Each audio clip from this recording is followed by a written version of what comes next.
the Wells Fargo Minnesota Sports Prep Update for Friday, February 14th. I'm Ryan Phelps. Another online school opens in the Metro, and another controversy starts regarding eligibility. This time it's Achiever Academy in Vadnais Heights. Never heard of them? Check the top of the Class 1A girls state hockey rankings. They've been there most of the year. They're currently ranked 4th and boast a record of 21-5-1. Then a 6-0 section semifinal win over Matamidi. On the same day, an unsigned letter was received by the Minnesota State High School League with a list of players and some information found through internet searches, including property records and screenshots of the girls' Twitter accounts. The email claims that 7 players are ineligible either because their parents lived out of state or their families did not relocate when the players transferred to Achiever Academy. And the email also indicates that 1 player recently moved out of state. The school, along with Northern Educate, its hockey companion program, were purchased in January by Tom Forsyth and Stillwater-based business owner Greg Gartner. A similar light was shed on a school 2 years ago when Prairie Seeds Academy was kicked out of the boys state soccer tournament when a player was deemed ineligible after the team won its section final game over Totino Grace, and then a fight ensued, was caught on video, and the investigation began. Because Prairie Seeds Academy had already qualified for state, no team from that section was allowed to replace them during the state tournament. In other news, the Minnesota Football Coaches Association have announced their 2014 inductees to the Hall of Fame. The honorees will be enshrined at the 50th Annual Hall of Fame banquet on March 29th. And they are John Bakken of Waterville, Elysian, Morristown, Mike Grant from Eden Prairie and Forest Lake, Tom Idstrom of Anoka and Irondale, Dave Nelson, who coached at Blaine and Minnetonka, Dave Fritzy from Egan, and Larry Thompson from Lakeville and Lakeville South. And a special honoree, Mark Tressman, head coach of the Chicago Bears. John Bakken coached high school football for 35 years, 6 as an assistant, 27 at Waterville Elysian Morristown, and also 2 at Onamia. Mike Grant was an assistant coach at Minnetonka for 2 years, then the head coach at Forest Lake for 9, before coming to Eden Prairie in 1992, when he built that program into a dynasty. Tom Idstrom has never been a head coach, but was an assistant for 40 years, including his most recent stops at Brainerd, Little Falls, and Chatfield. And the special honoree, Mark Tressman, head coach of the Chicago Bears, graduated from St. Louis Park in 1974 and was the starting quarterback that year for the North team during the Minnesota High School All-Star football game. He played his college football at the U of M and Minnesota State Moorhead and was the running backs coach for the Vikings during the 85-86 seasons and the quarterbacks coach in 90 and 91. The MFCA Hall of Fame was established in 1965 and has inducted 273 members overall, including famous Minnesota names in their first class like Bernie Bierman and Bronco Nagurski. Your first word probably wasn't something like finance, or savings, or ATM. But whatever that first word was, it opened up a world to you that was built on conversations. It's this exchange of ideas that Wells Fargo puts into practice every day, through listening, guiding, and planning. So when the conversation is about ways to grow your savings or your business, we'll be here to help you find the right answers. Because an open dialogue is what opens doors. Wells Fargo. Together we'll go far. Wells Fargo Bank, N.A. Pizza lover alert, just in case you haven't heard about Umbria Gourmet Pizzeria. I checked it out myself, and I love this place. When you come to an Umbria Gourmet Pizzeria, you get a true taste of Italy. Their pizzas are made with Umbria's signature homemade pizza sauce, fresh dough, made daily, never frozen, and the freshest, highest quality ingredients. I love their pizza, and you will too. Plus, there's more. Pasta, salads, desserts, and my new favorite, the calzone. Try the Italiano. Sweet Italian sausage, pepperoni, capicoli, salami, banana peppers, red onions, and of course, Umbria's signature pizza sauce, plus Romano and mozzarella cheeses. Now, if you've been trying to get to Umbria for a while, but you have just been too busy, let them make your pizza and then take it home and bake it in your own oven. You still get that great fresh from the oven taste, but you're already at home. We make you bake. That's what they call it. Order yours today at GoUmbria.com or stop in at Eden Prairie, Bloomington, Blaine, and Egan. Umbria Gourmet Pizzeria. Check out the Eden Prairie location off Highway 5 in Mitchell online at GoUmbria.com. Lots of little tidbits to get to today. We'll start on the slopes as the alpine or downhill skiing state meet wrapped up at Giants Ridge in Wawabic, and 2 teams successfully defended their 2013 titles.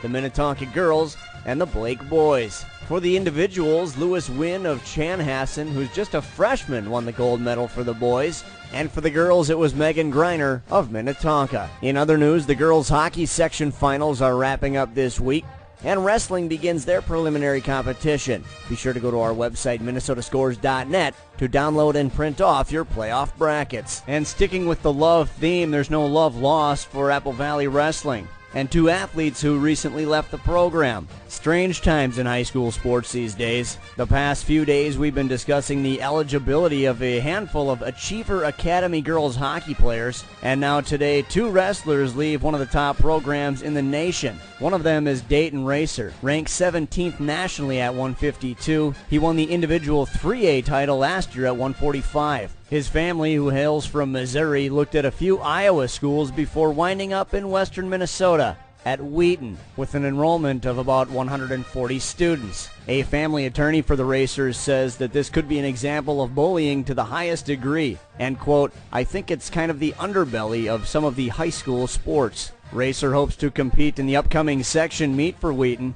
but the high school's principal, Russell Armstrong, said that it was a long shot Racer would be eligible this year, but that Apple Valley High School was trying to help facilitate things. Racer is one of 82 individual state champs all time at Apple Valley, 32 more than any other Minnesota high school. Oh, and that story at Achiever Academy? Instead of playing a section championship game Thursday night and quite probably heading to state, the school instead called it quits. Achiever Academy is a private online high school which recently came under fire because of eligibility questions surrounding 6 of its players. They were scheduled to meet St. Paul United, but instead withdrew from the playoffs. So with that, St. Paul United has been awarded the section championship and their first ever trip to state. I like saving money. I mean, it's not like I have a purse stuffed with coupons or...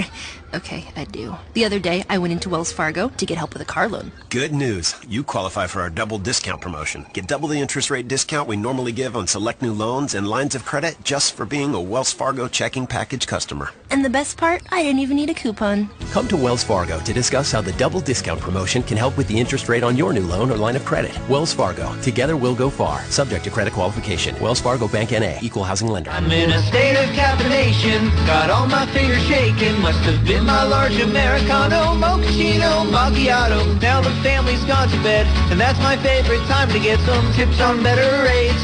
Cause my State Farm guy answers late, and even when it's not my agent, someone's standing by so patient. Getting coverage questions answered helps me to relax. Get to a better State Farm. Visit Brandy Warmbier State Farm Insurance Office, located off Singletree and Flying Cloud Drive, online at brandywarmbier.com. Make sure you have the right bit for your drill to get the job done right. Century Drill number 2 Phillips and square bits are ideal for variable speed drills, power screwdrivers, and speed reducing attachments. Made of hardened alloy steel and a hex shank with a power drove, Century Drill bits available at Hardware Inc. are sure to get the job done right. You've got a lot more going for you with Hank, Hardware Hank. It's time for our Hardware Hank Nuts and Bolts Athletes of the Week, which are selected every Tuesday based on your nominations to minnesotascores.net. Each week we pick 2 winners, one from the Metro and one from Greater Minnesota. The outstate winner is Abby Hawkinson from McGregor Girls Basketball, and the Metro winner is Chase Coley from Minneapolis Washburn Girls Hoops. The Wells Fargo Minnesota Sports Prep Update can be heard right here every Monday through Friday. And for more coverage, you can find us on the web at minnesotascores.net. That's minnesota-scores.net. I'm Ryan Phelps on Minnesota Sports Radio.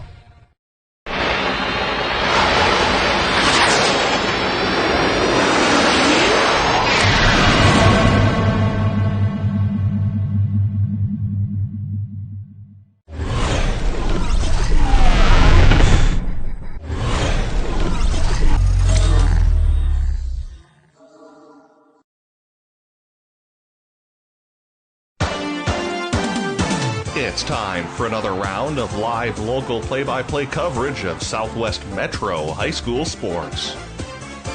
Tonight's broadcast is brought to you by the Mulch Store, Performance Therapy Innovations, Alpha Investment Advisors, The Tavern on 4 and 5, The Sun Current, Home Video Studio, and in partnership with BEC TV, Bloomington Educational Cable Television. Catch all of the action all season long on your home for Southwest Metro Sports, PSB Media. Game time is coming up next.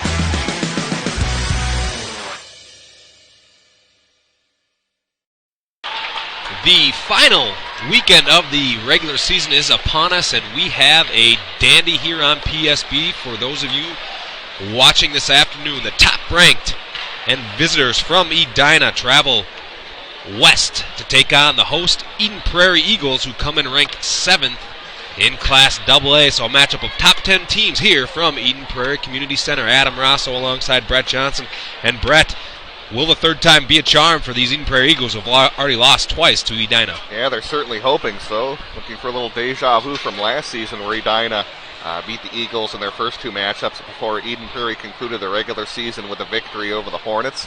Hoping the same thing can happen today, which would certainly give them some momentum heading into the section playoffs. It's an Eden Prairie team which has been playing really well as of late, so have the Edina Hornets, and even though both these teams don't exactly have a lot on the line in terms of conference and section seeding, you still hook these two teams up, they'll want to beat each other. Yeah, potential state tournament preview. Edina going to be the top seed in the Section 2 playoffs. They're obviously the defending state champion, the defending section champion. And on the other hand, Eden Prairie, Section 6, they will be the 2 seed behind the Wayzata Trojans. So the Eagles and Hornets really set in their seeding, as you said here just a moment ago, Brett. But both teams coming in on a hot streak. Edina, winners of 7 straight. They have not allowed more than a single goal in those 7 contests. And really since a 6-1 loss against Hill Murray back about a month ago, they've been on fire. They tied Wayzata, who's also ranked in the top 5 in the state, and then they rattle off wins over Minnetonka, Eden Prairie, Holy Angels, Wayzata, Hopkins, and Minnetonka once again. Eden Prairie, on the other hand, 5-2-2 in their last 9 games, so they come in playing well. Last game, a little bit of a setback, maybe not a setback, but a disappointing outcome, a tie against Hopkins. I know you were there, and we probably have a couple of highlights for that, if possible, to... Yeah, Hopkins is always a tough team to play at the Pavilion there, no matter what the record is of the Royals. They're always a tough team to play at home, and Eden Prairie certainly very familiar with that. Let's go ahead and give you some highlights of that Hopkins-Eden Prairie game that we had back on Thursday night. You'll see Hopkins actually get the scoring early in this game. It was a turnover behind the net. Eden Prairie just having a little trouble clearing the puck, and picking up the goal was Nate Nelson for Edina. Eden Prairie was able to tie things up in the second period with just a couple of minutes left. As you'll see, Eden Prairie get the game tied up at 1. Edina, though, scored on a power play to go up 2-1. It took a nasty carom off the end wall there to bury it with Josh Lavin. Then when Eden Prairie tied it up late in the third period, bit of a controversial goal. Hopkins thought Jack Keeley played the puck with his hand, but I was able to zoom in after the game on the replay, and it was a good call by the officials. It missed his hand, so good call by the officials to let it stand. And that's where we stood with that 2-2 tie between Eden Prairie and Hopkins. It was a very inspired effort from the Royals, and they're always tough at home. They played Edina tough, only losing to them 4-0 in a game that was closer than the final score might indicate. But like you said, Eden Prairie probably would have been happier to escape with 2 points, but still one, not the worst thing in the world. And still probably not. You hate to say these last 2 games don't mean anything, but Eden Prairie pretty much locked into that number 2 seed with their victory over Benilde last Saturday. So they're locked into the 2 seed. These 2 games, as you said, don't mean a whole lot in terms of the Lake Conference or the section seedings, but Eden Prairie would love to go in with an upset victory over Edina and kind of end the hex that's fallen on them this year. Eden Prairie losers 4-2 against Edina in the Holiday Classic, and then also 2-1 here a couple weeks ago. Both games at Braemar, so Eden Prairie gets the Hornets on home ice, but they're going to have to play a little bit tighter of a contest and convert on some of their scoring chances if they're going to come out on top as we pause for the national anthem.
pretty much a capacity crowd on hand here in Eden Prairie between the rivalry of the Hornets and the Eagles. Something we'll probably touch on later in the broadcast here, but the rink tonight littered with some stars. Obviously, some underclassmen from Edina, really not any seniors except for Tyler Nanny and Miguel Fiddler, really the two top players as far as seniors are concerned, but the Hornets with a host of underclassmen really contributing very, very well this year. And of course, Eden Prairie, as Snuggerud and Spinner go, so go the Eagles. Those two, both Mr. Hockey finalists, in addition to Tyler Nanny. So some Mr. Hockey finalists on the ice, some Division I recruits on both sides. So this should be an excellent finale to end the 2013-2014 regular season.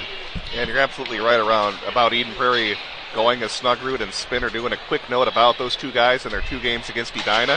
Combined for just 2 assists. Been a big reason why Edina's had a lot of success. They've been able to really keep those 2 guys in check in both their matchups. And we're underway. Hornets control the puck, send it into the far corner after it is Cullen Munson for Edina. He's played by Luke Snuggerud. The defenseman for Eden Prairie heading to Nebraska-Omaha along with his teammate Steven Spinner. Here's a chance in front for Munson. It didn't get on net. Jake Gertis in net for Eden Prairie. We're going to have an offside call at the blue line. 33 seconds in, Edina applying the opening pressure. Interesting note about Snuggerud and Spinner, too. Not only will they be playing their college hockey at Nebraska-Omaha, they'll also be playing on the same USHL team. A couple of weeks ago, they both got traded to the Omaha Lancers, so those two guys certainly are going to have good chemistry with each other once they get playing for Coach Dean Blaze's squad. Shot towards the net by Edina, taken away by Aguilar of Eden Prairie. There's a giveaway in front. Puck still loose, and out of it comes Spinner 2-on-2 at the neutral zone. Spinner rushing the net. He's taken down into the goaltender, Rokel. And we play on. Nanny out of his own corner, up ahead to Waite. Waite on the far boards, sends it in front. Here's a deflection. Pad saved by Gertis, deflected off the stick of Dylan Malmquist for the Hornets.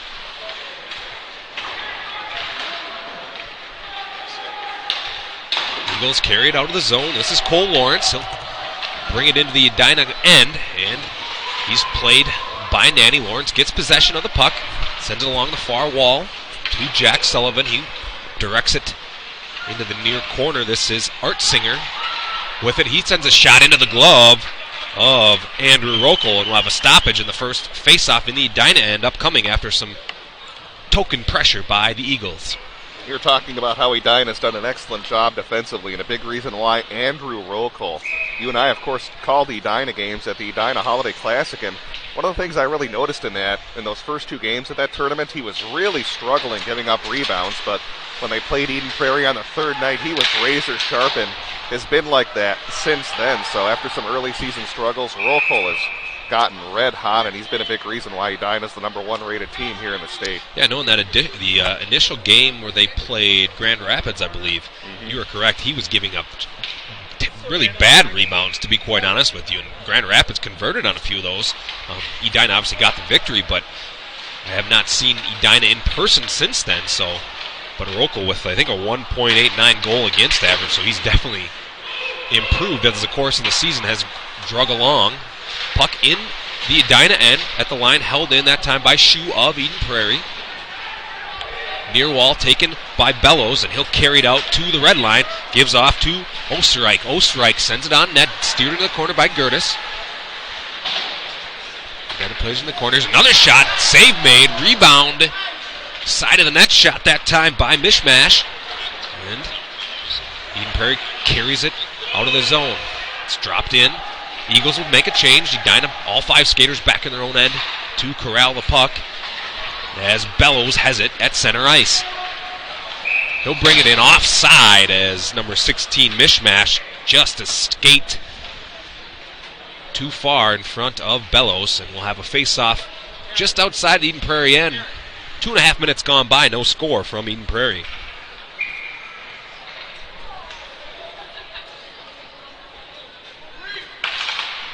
Fiddler and Artsinger. Artsinger wins the draw for the Eagles. Played along right in front of us, the near wall. And now sent in after it is Ben Foley of the Hornets. He'll give it off to Fiddler. Fiddler, far wall, 2-on-2. He'll bring it into the zone. He gets by Andy Aguilar and carries it behind Gertis, the netminder for the Eagles. This is Masterman. Masterman, cross-ice pass to Fiddler. Fiddler has it on the near circle. He walks in, now comes behind the net, pivots, tries a centering pass, but a nice defensive play that time by Artsinger. He takes the puck away, and he's taken down, and the puck out of the zone by Lawrence. Lawrence one-on-one.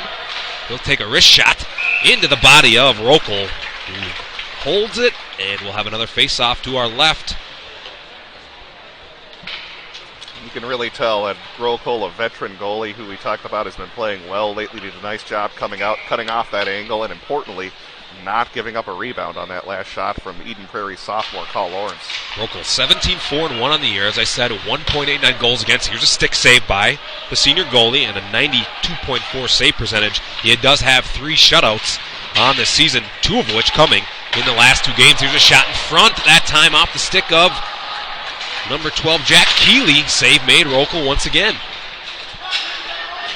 This is going to be the line Eden Prairie will have to rely on. They've gone to this combination they had at the beginning of the season of Graham, Keeley, and Spinner. It was originally the first line they had at the very beginning of the season. Then mid-year they kind of switched things up with some different players, but they're back at that original combination. They've done a nice job, especially in that Hopkins game. And these are the 3 guys they really have to rely on, because scoring depth beyond that first line has been a bit of a problem for the Eagles since they lost Colton Schmidt, who is really doing a nice job anchoring that second line. So really got to take advantage of your chances when you get that first line on the ice for the Eagles. Edina rush it in. This is Bellows in front, nearly deflected past Gertis. It's into the far corner. Aguilar plays it for Eden Prairie. Now around near side, it's number 35. That is Wesley Young. And Nanny picks his pocket. And the puck comes to center ice. Jack Clays brings it in, tries to sidestep a Edina defenseman. Unsuccessful as the Hornets flip after it. No icing as Bellows carried in by 2 Eden Prairie Eagles. He's joined by Osterreich. And now out of the zone comes Eden Prairie. They'll make a change. And chasing after Jack Clays of the Eagles. That's Leslie Young we just saw out there for Eden Prairie, a guy who's been on the JV squad most of the season, but they've been very impressed with him as he saw some critical minutes in that Hopkins game when the game was tied up at 2 going into overtime. So showing a lot of confidence in the youngster, Wesley Young. Lawrence carries it in, 3-on-2, but the Eagles are offside.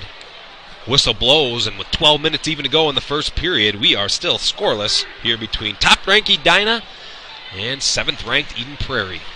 And for Edina, you see Miguel Fiddler on the ice, and he's just had a knack for scoring big goals this season for Edina, especially against Eden Prairie in their first matchup at the Edina Holiday Classic. In the first period of that game, the Eagles totally outplayed the Hornets, but weren't able, or Eden Prairie didn't score, and Miguel Fiddler had a late goal to put them up 1-0.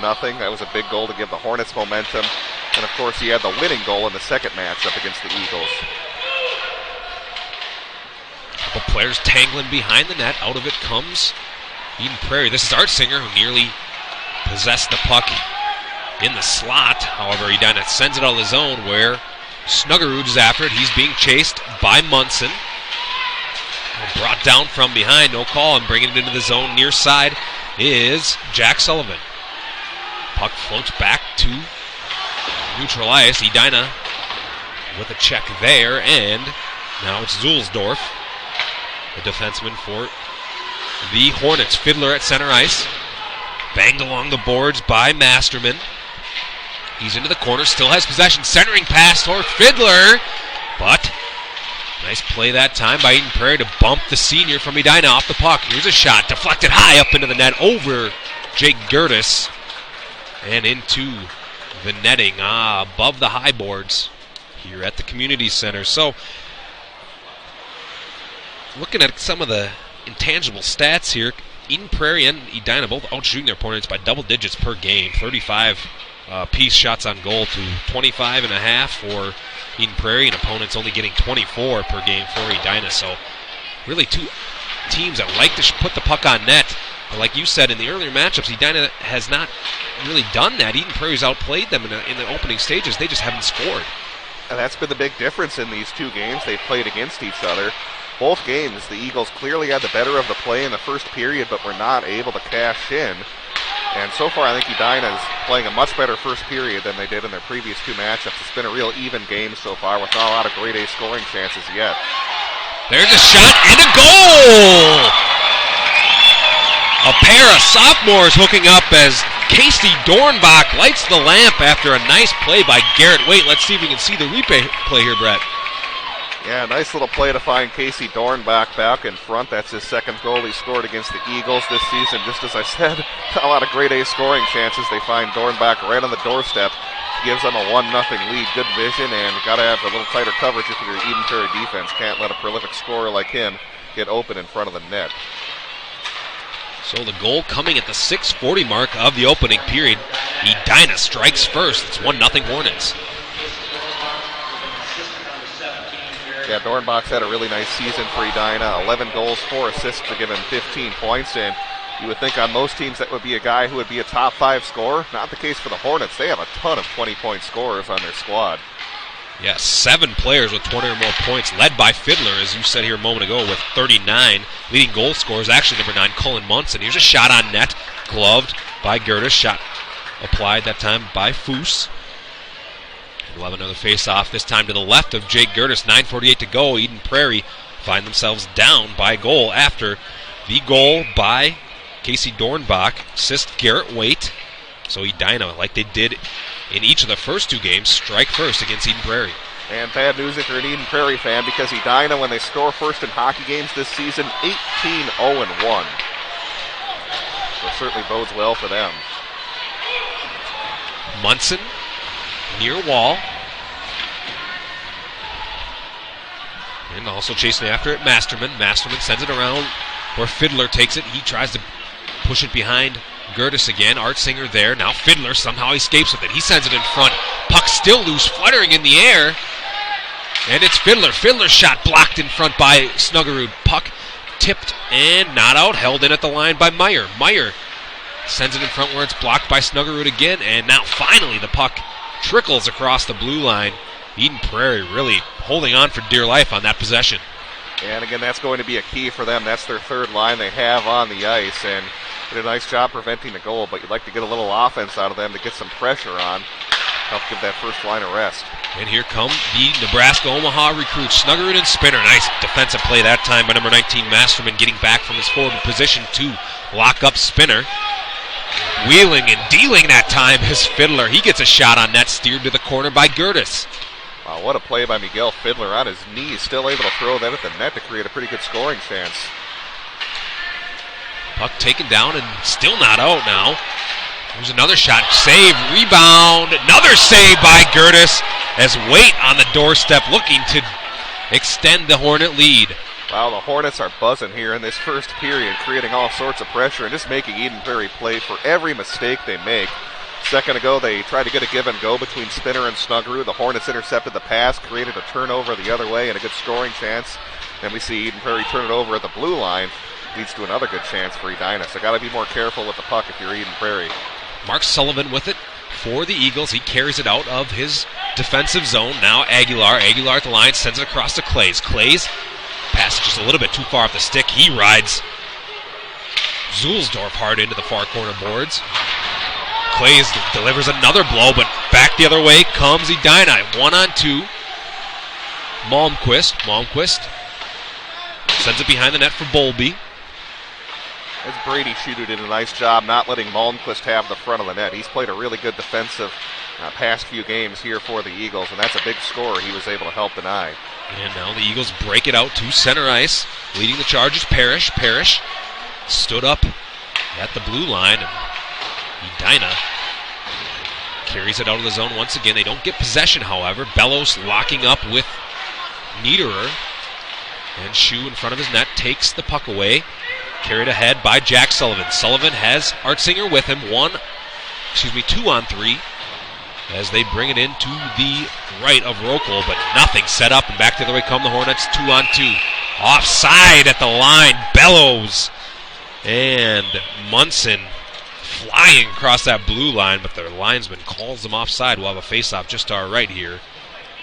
It just looks like when that first line is not on the ice for the Eagles, the Hornets are just a step quicker for them than them in terms of their speed, their quickness. They're the first ones to the puck.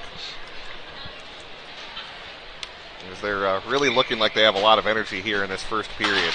I think that was probably a message Kurt Giles told his team that, hey, we got to get a better first period start against this very talented EP squad. Here's another giveaway in front of the net. Nearly banged home was the rebound. A little surprised Gertis didn't try to go cover that up. He kind of just stood there for a second, and lucky no one was there to hit that rebound home. Spinner behind the net, gives it to Keeley, but it's too far off his stick and out. Back the other way comes Edina. Carried in that time by Munson. Munson behind the net. Now played into the corner. And taken out by Spinner. Spinner has it at neutral ice. He makes a man miss. Now brings it into the zone. Sends a wrist shot just wide. Karem's all the way back to the blue line. And now Foose of Edina sends it to Meyer. Back to Foose. And pinpoint passing. And here is Fiddler bringing it into the zone. He tries to sidestep Mark Sullivan, who does a nice job playing the body. And the Eagles retake possession. Snuggerud bumps it off the boards right in front of us at neutral ice. And now Lawrence into the zone for the Eagles. Puck held in at the line by Shoot. Shot attempt deflected wide. Snuggerud tries one on net. It's blocked by Nanny. Hartsinger behind the net to Sullivan. Hammering it home into the side of the net. Puck still loose. Hartsinger with it on the far side. Shoe sends it towards the net. Deflected wide. And now the puck flipped up into the net. We'll have a face-off upcoming. Finally some sustained pressure by the Eagles with 5:08 to go in the first period. They're down a goal, but that time a good few chances of scoring at the net. And look at who was out there for them. Not their first line. It was Cole Lawrence, Riley Argetsinger, and Jack Sullivan out there putting on the pressure. Very key for the Eagles, creating some good scoring chances, trying to get some tips out in front.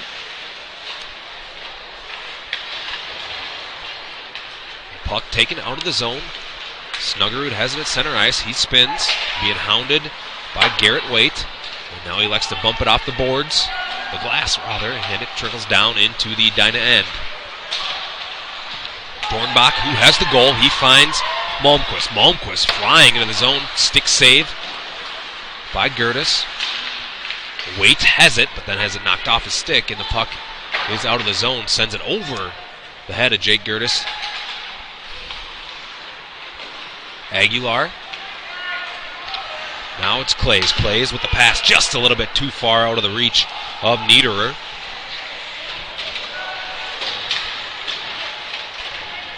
Puck behind the net. Eden Prairie, this line with Clays, Niederer, and number 15, Lawrence. Kind of the checking line right now. Clays has been laying some big hits out, trying to get some physicality going into the game. We'll have an icing call. Pass too far out of the reach of Niederer. And the faceoff will come down in the Eden Prairie end. Well, the Mulch Store is your key community news source, or resource, I should say, for landscaping products, landscaping materials. Coming up this spring, they'll have some products offered online. MulchStoreMN.com. They also deliver in the metro area. Great way to make your neighbors green with envy, as they have the best compost in the Midwest. And if you believe the weather people that are predicting, tomorrow is supposed to be the start of the warm-up here, Brett. A little snow getting over to Eden Prairie today, a little slick roads, but with that one warm day this week, then the bottom dropped out again here the last two nights. But hopefully, starting tomorrow, we're going to have a string of 20 and 30-degree days that'll feel like 70 and 80-degree days compared to what we've had this winter. Yeah, no kidding. Maybe even get you starting to think about your landscaping needs. A little too early for that, though. Behind the net is Bellows. He's played by Aguilar of Eden Prairie. Puck held in by Foley. Foley up ahead. Now it's Spinner. Spinner brings it in. He has Graham with him. Spinner shot wide. It looked like it hit the post. Just to the blocker, the glove side rather, of Rokel. Spinner almost tied this game up. Snuggerud now brings it in. It's sent around. And Edina with possession, though. Try it again. Bellows at center ice. 3-on-3 come the Hornets. Oh, nice centering pass that time to a streaking Osterreich. Shot by Bellows in front is wide.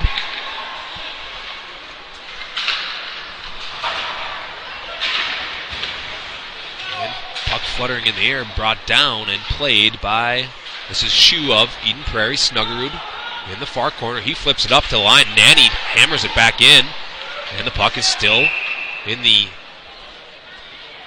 Eden Prairie end. We're going to have a little extracurricular activity between Bellows and Lawrence. And both Bellows and Snuggerud, rather, they'll both go to the box. And that's certainly a win for Edina. Anytime you can get Snuggerud off the ice is big. I'm sure they'll take that trade any day to have Bellows off the ice for Snuggerud. That's a good trade for the Hornets. See if they can create something out of this. So coincidental minors at the 14:20 mark of this opening period. See what the call was. Get the PA announcer to announce. So we'll have 4-on-4 hockey for almost the duration of this first period. Edina leading 1-0 behind a Casey Dornbach goal, assist by Garrett Waite. A pair of sophomores hooking up at the 6:40 mark that opened the scoring, and that's what the difference in this ball game is thus far.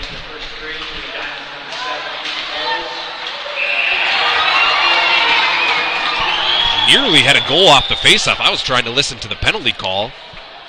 Yeah, the referee didn't signal. I think he said it was dead first. Let's see if we can grab this here on replay.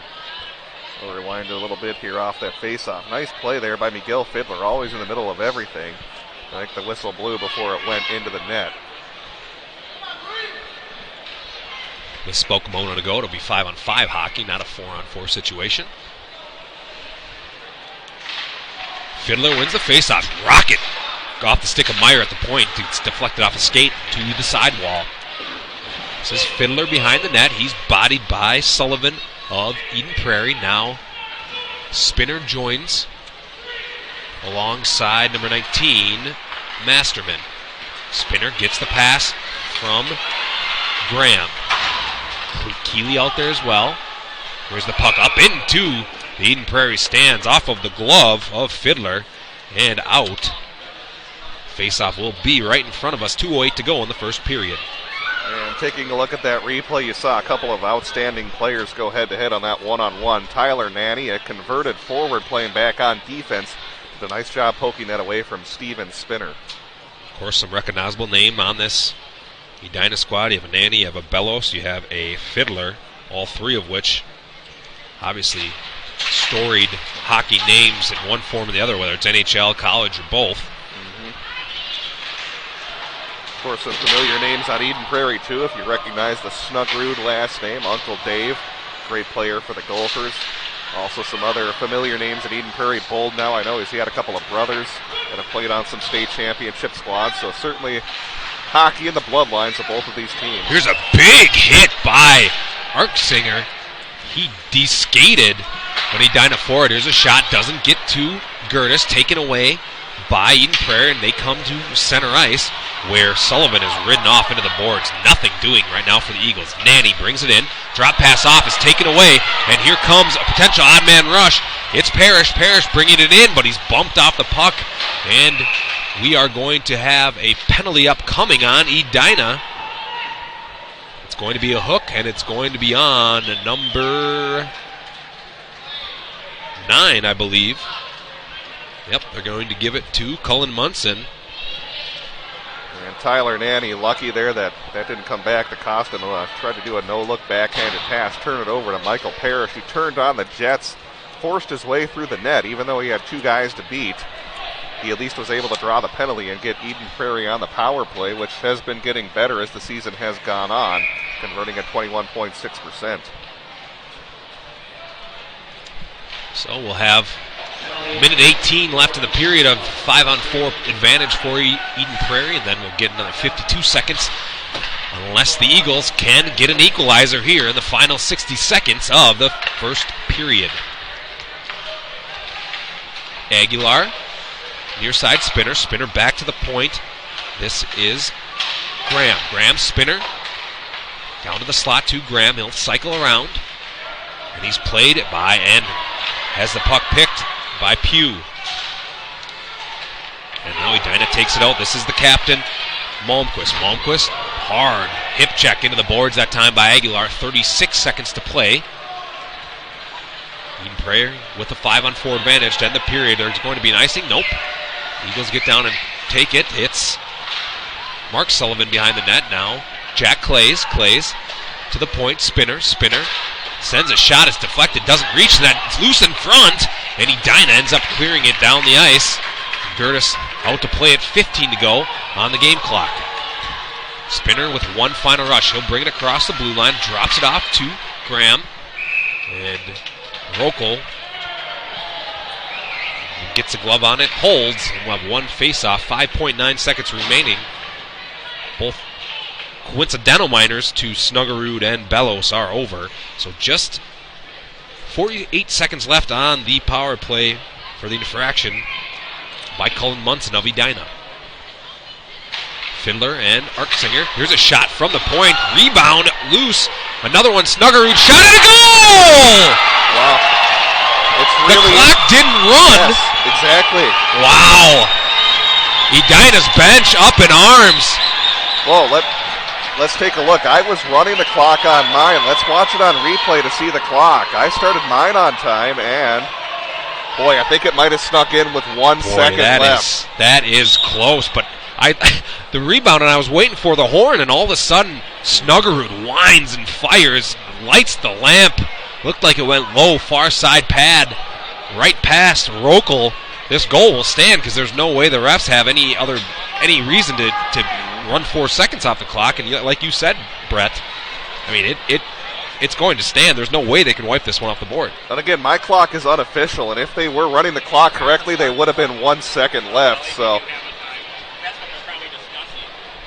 it's a 4.4 second differential right now. It's kind of funny. You had some fans come over and ask who was the goal in time, and according to our unofficial clock, like you said, Brett, it looked like by the slimmest of margins that it did sneak in past Rokel before the horn should have sounded. But boy, quite the mistake by the clock operator at a crucial time. A mistake or a hometown timekeeper. Yeah, exactly. So you can see just 2 seconds, actually 1.5 ticked off the clock, as it was at, I believe, 5.9 when we started the face-off. Well, I don't have the beyond 1 second, the tenths of a second. Yeah, tenths of a second. I don't know why I can't think of the term. So I started at 6. There was 5.9 on the clock. So I started mine as soon as the puck dropped. So maybe there was 0.8 of a second left if it went in, if the clock had started correctly. And I'm kind of with you, though. The officials don't have a replay system, and you really do have to count the goal. I mean, to me, there's very little chance that they can take this goal off the board. Referees having a powwow at center ice. Captain Nanny and Captain Spinner. Well, I think the only thing they can... Oh, they're going to wave the goal off. Wow. Huge break here at the end of the period. Well, then I was going to say the period should be over, and it is. Edina jumping off the bench. They'll go into the locker room with a 1-0 lead. And boy, I don't know how you can really wave that off unless the referees could really count 6 seconds in their head. I mean, again, our clock's unofficial. I think it snuck in there with 1 second left. That's really tough to wave off. It was awfully close. I mean, the way they called it on the ice, they don't have a stopwatch in their hands at it by any means. Yeah, they have to almost go by a gut feeling to try to count how many seconds are off in their mind. It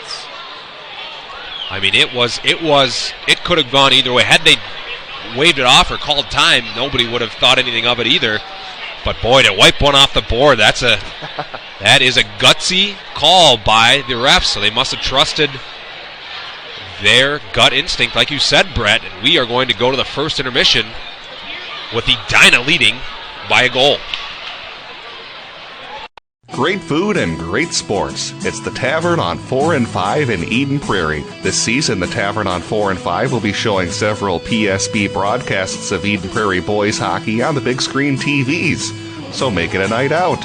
Get some great food and watch the EP boys hockey team at the Tavern on 4 and 5. Some of their classics include the Mediterranean pizza, the Tavern turkey burger, and my personal favorite, the cheesy tater tots. It's the Tavern on 4 and 5, located just blocks from Eden Prairie High School.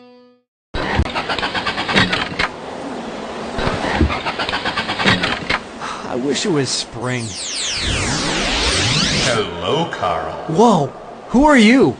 I'm the Mulch Store Genie. Well, your entrance music makes you sound like an alien. We Mulch Store Genies survive on grass and compost, not snow and ice. If you're a genie, where's your lamp?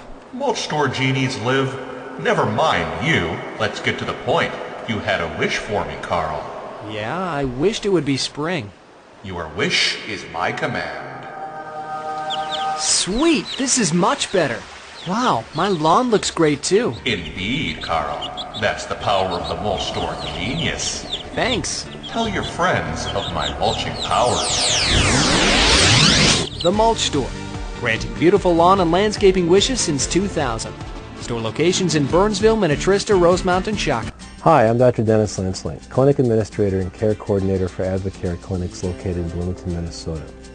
I'd like to invite you to come on in for a free consultation to see how we can best serve you with our medical, chiropractic, and physical therapy services.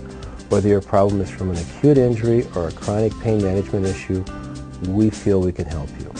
Please give us a call, check us out on the internet, and come on in to see how we can best serve your needs. Contact us at 952-835-6653 or online at advocaremn.com. Jeepers, it's the creeper! What do we do now? It's a mystery. I know. Like a good neighbor, State Farm is there. Zoinks! It's Lucy, like our favorite State Farm agent lady. Hi, gang. I'll handle it. And that's not really a monster. Creeper! Mr. Carswell! You meddling kids. State Farm takes the mystery out of dealing with insurance. Get to a groovier state. Shop and save with Brandy Warmbier State Farm Insurance Office in Eden Prairie, a local connection at a lower cost. BrandyWarmbier.com. The playoffs are looming, and the impact of the regular season can take a toll on the body. At Performance Therapy Innovations, they can treat you or your Eagles for those nicks and ailments and help restore athletes physically and mentally for the most important time of the season. Performance Therapy Innovations will get you back to doing the things you love while minimizing your discomfort and maximizing your performance. Performance Therapy Innovations, helping Eagle athletes unleash their full potential. Located off Valley View Road in 169, online at pti-tc.com. Edina 1, Eden Prairie 0 in a matchup between the top-ranked Hornets and the 7th-ranked Eagles. Adam Rosso back with you with Brett Johnson here. Let's go over the first period highlights. 1 goal scored by Edina at the 6:40 mark of the opening 17 minutes. It was Casey Dornbach converting after a nice setup by Garrett Wade, who walked in from the slot, sent it over to Dornbach, and he put one past Jake Gertis for the only goal of the opening period for Dornbach. That is his 5th goal of the season, and for Waite, his 12th assist. So, like you said, Brett, anybody can score on the first 4 lines of this Edina team, and that time it was one of the unsung guys in Dornbach connecting with Waite, a pair of sophomores, getting the only tally in the opening period between these two schools. 3 penalties total, 2 in Edina, 1 on Eden Prairie. There was a coincidental roughing penalty to Luke Snuggerud and Kiefer Bellows of Edina at the 14:20 mark. And then just a minute and 20 seconds later, Cullen Munson took a hooking call on a odd man rush for Eden Prairie. So he went to the box, and if you're just joining us, at the end of the first period, during that power play, which the Eagles are now still on, Luke Snuggerud looked like he had scored an equalizer before the horn was set to sound at the end of that first period. But the clock operator here at the Eden Prairie Community Center had not started the clock correctly when the puck dropped on the zone face-off near Andrew Rokel in the Edina end of the rink. And it was determined by the referee after a short conference that the time would have ran off the clock, and the goal was waved off. So that's why we still sit with a 1-0 Edina lead. I was going to say, Adam, I'm getting the video loaded onto our desktop. I'm going to try to play it up there one more time. It'd be interesting to take another look at that. Yeah, we can get maybe we'll take a break quick and come back with that, and then some scores from around the Metro. We even have a stopwatch feature on our iPhone. Hopefully get that out and see how long it actually took. That's a good point, because I may have been a second late, as someone's pointing out in our email. I couldn't tell if maybe I was 1 second late. Granted, during the last minute I was off by 1 second, but on the last face-off I did get it set up correctly where I had 6 seconds compared to 5.9, but he could be right, or maybe I was a split second too early, so we'll run an unofficial stopwatch and take a look. Yeah, let's come back with that here in a moment. Once again, Edina 1, Eden Prairie nothing. We're in the first intermission of boys high school hockey on PSB. Hi, I'm Dr. Dennis Linslink, Clinic Administrator and Care Coordinator for Advocare Clinics, and I want to welcome you to our facility. If you're looking at this right now, you're probably searching for a new location for care for a new or chronic injury. And I want to assure you that we have a lot of services in one location that are convenient for you, and we can combine more options for you than you'll find at most other pain management or big box medical clinics. I like the staff. They're friendly, they're supportive, they're encouraging, they're cautious, and they rearrange my exercise schedule based on what my symptoms are. I want to welcome you and invite you to stop by for a free consultation with me as a care coordinator to see how we could best serve you and what kind of results we think we can get for you. Contact us at 952-835-6653 or online at advocaremn.com.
Welcome back to Eden Prairie Community Center, where the top-ranked Hornets of Edina lead the 7th-ranked Eagles of Eden Prairie by a score of 1-0.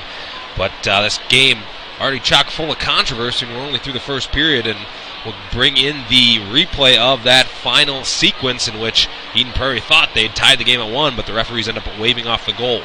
Yeah, here's what we're going to do. Our clock is unofficial on there, and what we have, Adam, you have a stopwatch out on your clock, and there was 5.9 seconds to go. So as soon as we see the puck drop, we're going to go ahead and start Adam's stopwatch, and we'll see when the goal is scored. During the break, we timed out 6.4 seconds, which would mean it's disallowed. We'll do it here live again and see what time we get. So, Adam, if we're ready. Oh, hold on. Make sure we get our program all set up. So, again, 5.9 seconds is the official time, and we're going to run our own stopwatch right now.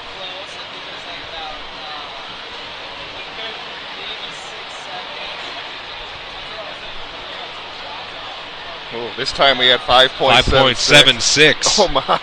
So it's right. Like we said it before the intermission break, it was right about at that 6-second mark. So tough break for Eden Prairie, taking the goal off. That time I stopped it once you saw Snuggerud celebrate, because obviously the puck was already in the net. Mm-hmm. Maybe it was a little bit closer than the first time we did it in the break. Let's do it one more time, I think. We'll get the third. So we had a 6.37 and a 5.76. It's tough to see, yeah. Let's try it one more time on here. Again, we're using a stopwatch. Don't worry about the clock I have on there. Some people are pointing out I might have been a second late pushing the button, and they very well could be right. So that's why we're going to use our stopwatch instead. So again, let's go ahead and play it.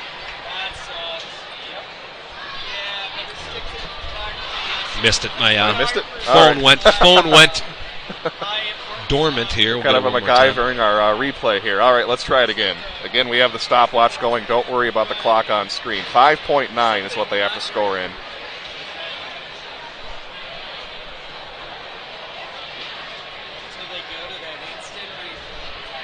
Now I'm at 5.53. When you see Snuggerud celebrate is when we end the stopwatch. So I'm once again, it's within a half second, 0.5 of a second differential between the equalizer and the 1-0 Edina lead. I guess seeing it on our replay, I can go either way on that.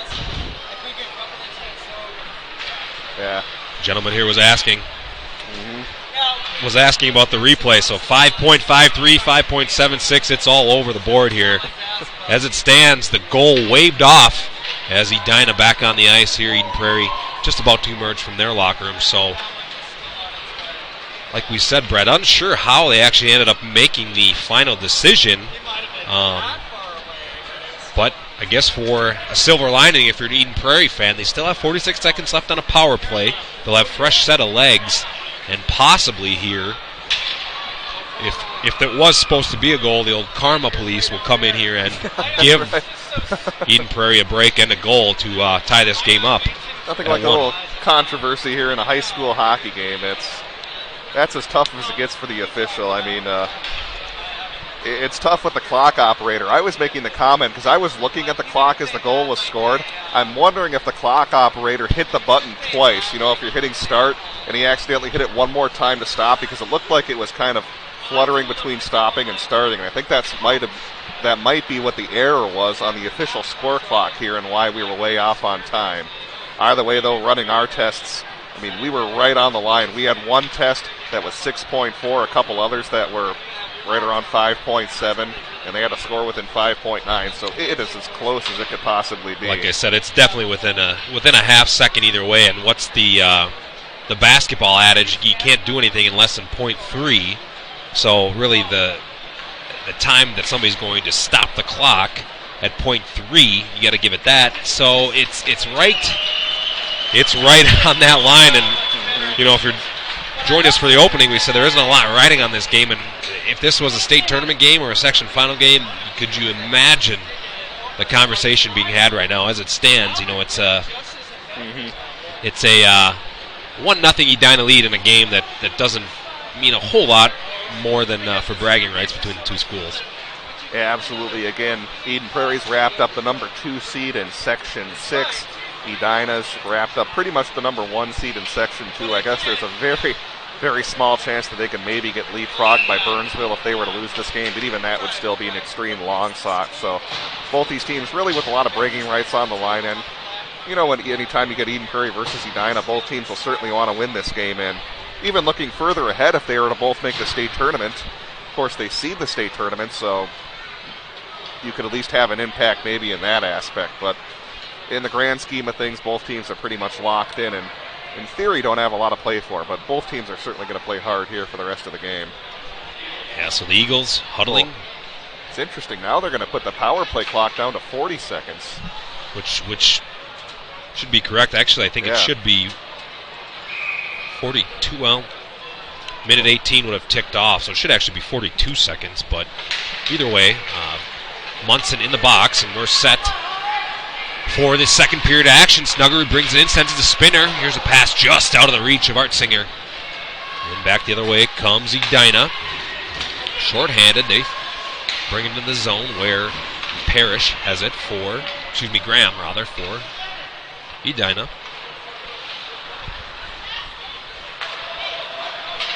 Spinner into the zone. He'll take a shot. It's up high off the high glass and banged around. This is Snuggerud in front. Here's a deflection. Artsinger shot and a goal! Karma police strike, right? Initial shot by Snuggerud. Deflection in front by Artsinger. And the man at the doorstep to clean it up was number 20, Mark Sullivan. Yeah, Rolko had not given up a lot of rebounds so far in this game. This time he did. Eden Prairie there to bury it as they tie this game at 1. And I guess with that goal, no hard feelings with the officials. Yeah, I mean, it's like I said, I was just throwing up a tweet here. We had anywhere from 5.7 to 6.3, so you're within a half-second differential either way. And right now, Sullivan gets the equalizer. Artsinger, Snuggerud with the helpers, and we're all knotted at 1. Just about a minute gone by in the second period. I'd like to thank all those Twitter followers for running their own stopwatches as well. We did our best to run there, and very, very close again, but doesn't really come back to matter too much with Eden Prairie getting that power play goal. Nanny to Munson. Munson shot off of shin pad and into the corner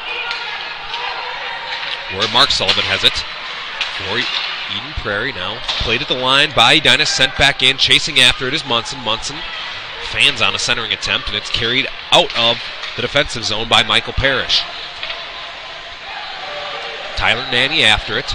Mr. Hockey finalist. He circles around his near circle and sends it to the blue line on the tape of Masterman. Masterman tried to chip it ahead, but it's taken away by Jack Clays.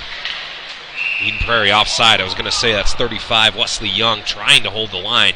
His right skate did cross into the Edina zone. We'll have a face-off just outside the Hornets' end. 15-15 to go in a tie game here from Eden Prairie.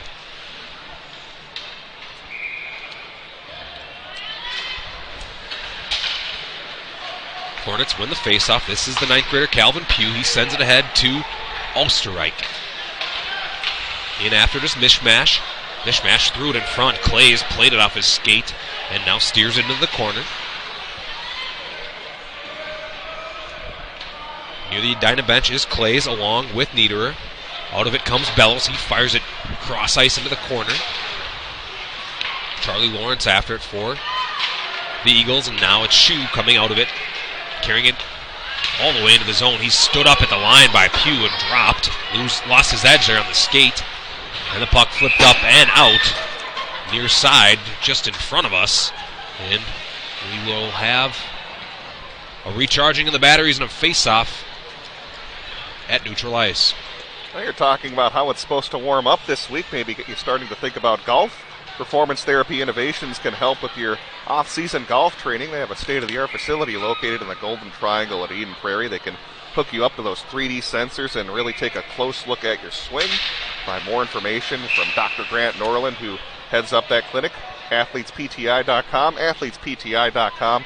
Also a great place to recover from injuries as well. Face-off covered by Rokel, and now Edina wins the second face-off, and it's chipped ahead by Garrett Waite. He has an assist on the Edina goal by Dornbach in the first period.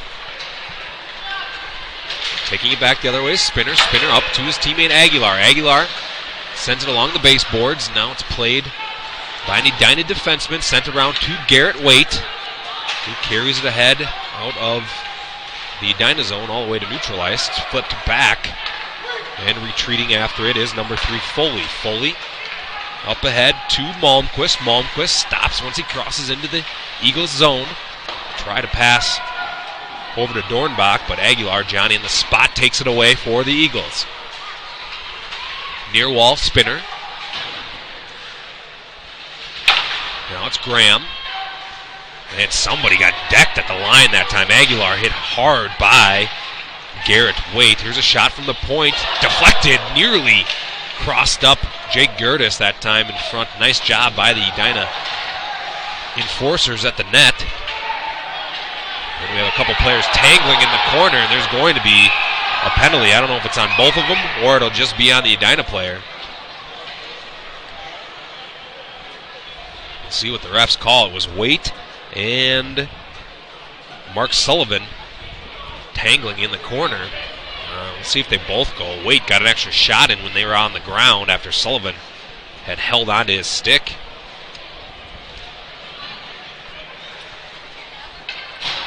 So it looks like we'll get both players in the box.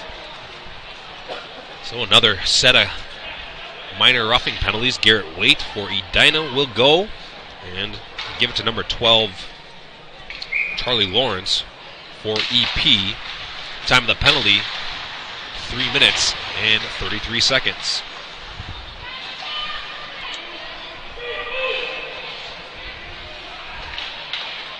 Out of the scrum is Snuggerud. He gives it off to Artsinger.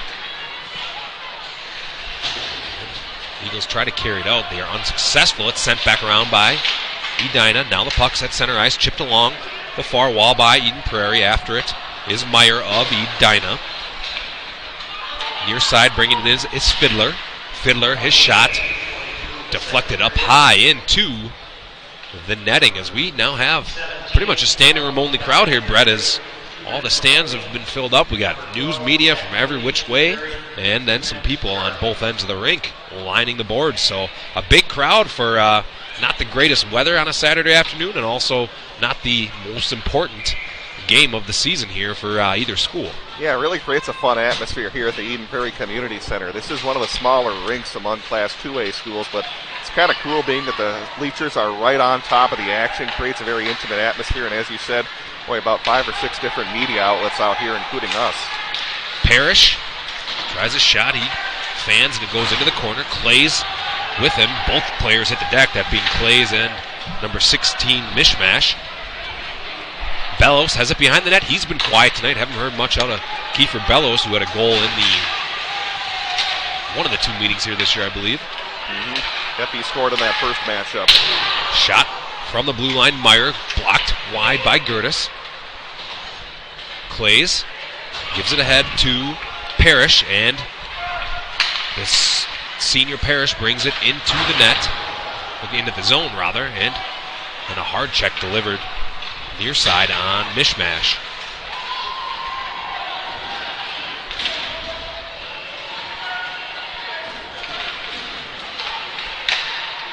Nanny takes the centering attempt out. He'll bring it ahead, and Mishmash gets past a body check attempt by Snuggerud. He's into the corner. And back the other way come the Eagles. This is Graham fanning on a passing attempt. Nanny corrals it for Edina. Flipped all the way to the red line where Brady Shue will take it as both teams change up. 11:15 to play in the middle period. It's a 1-1 tie between the Hornets and Eagles.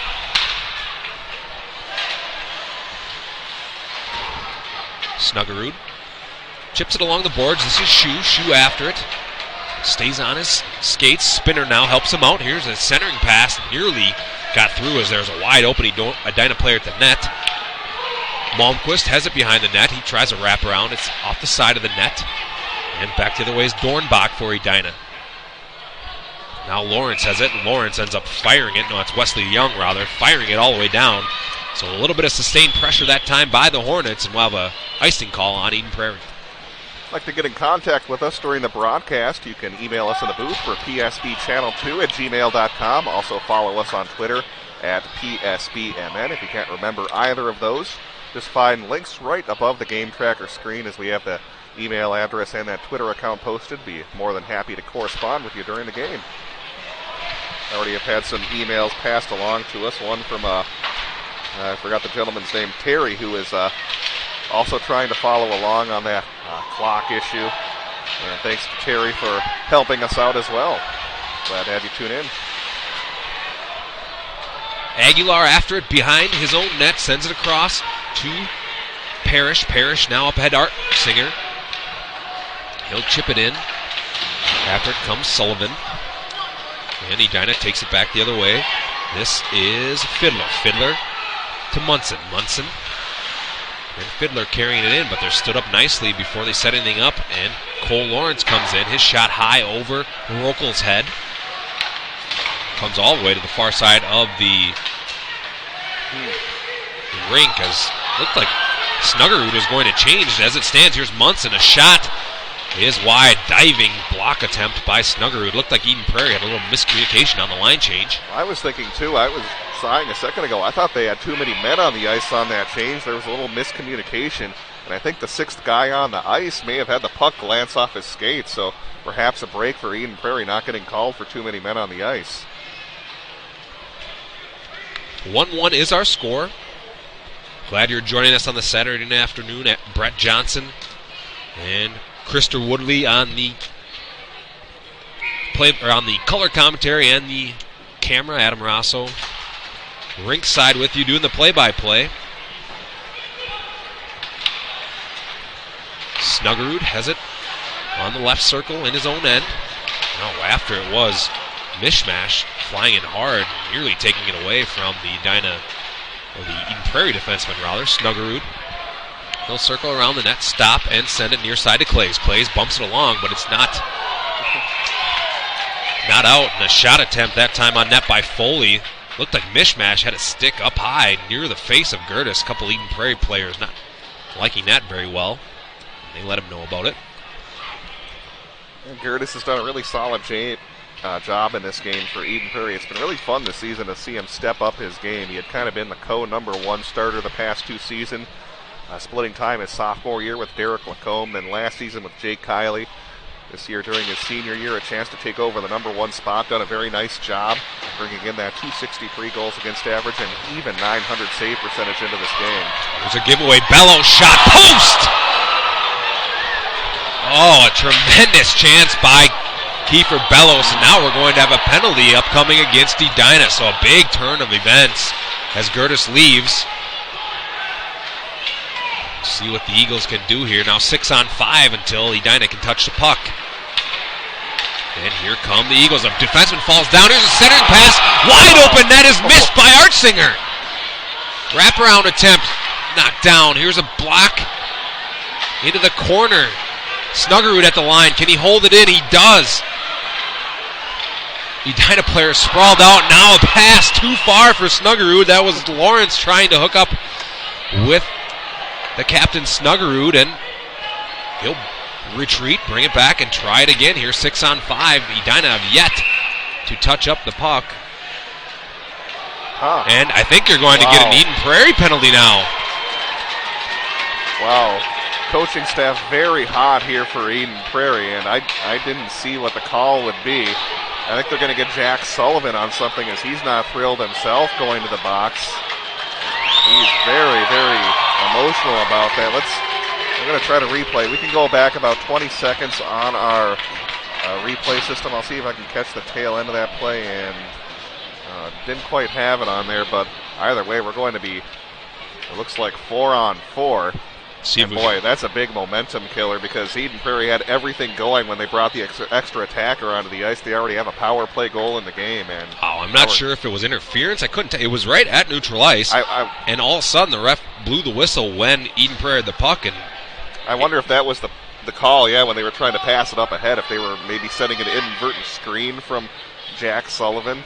There wasn't a lot of contact, as you said, so it'll be interesting to see what the official call is from the referees. We'll see what the PA says, if you can hear the call.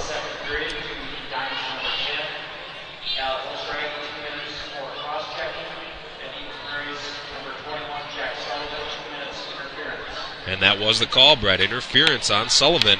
Cross-check on Osterreich.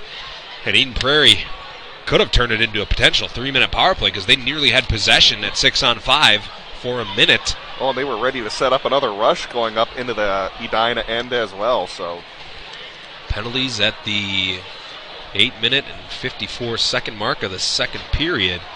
So Eagles, critical mistake or a critical break for Edina, not having to go on the penalty kill again. Eden Prairie's already one for one today on the power play.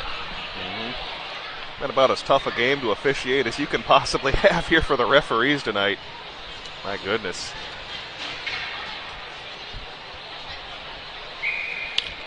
Again, interference is not really a call you look for as a fan or a broadcaster, so we didn't really see if the correct call, so to speak, was made. But either way, we're 4-on-4, and that's the only thing that matters.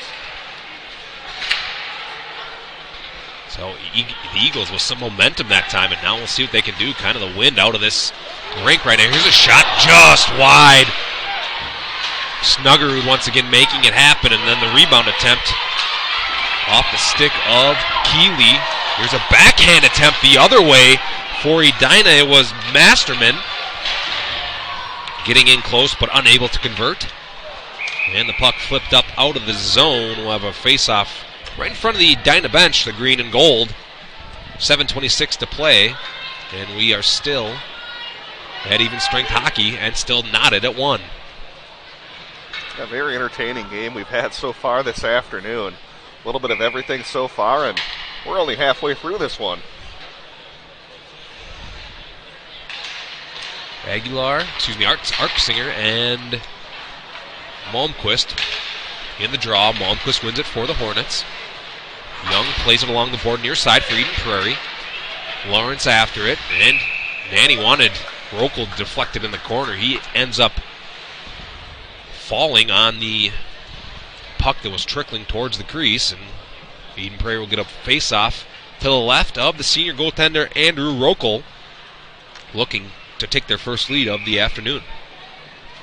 Been impressed with the way this line has played for EP in this game. That has Argetsinger, also Wesley Young, and Cole Lawrence doing a nice job holding this very tough Hornet teams in check and even creating some scoring chances themselves.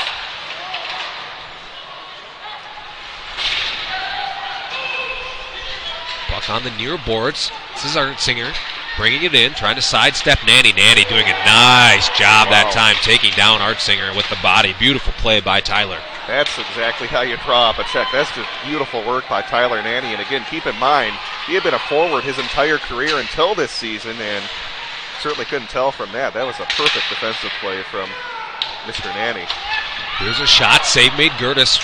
Centering attempt, that time for naught. Nobody home for Edina.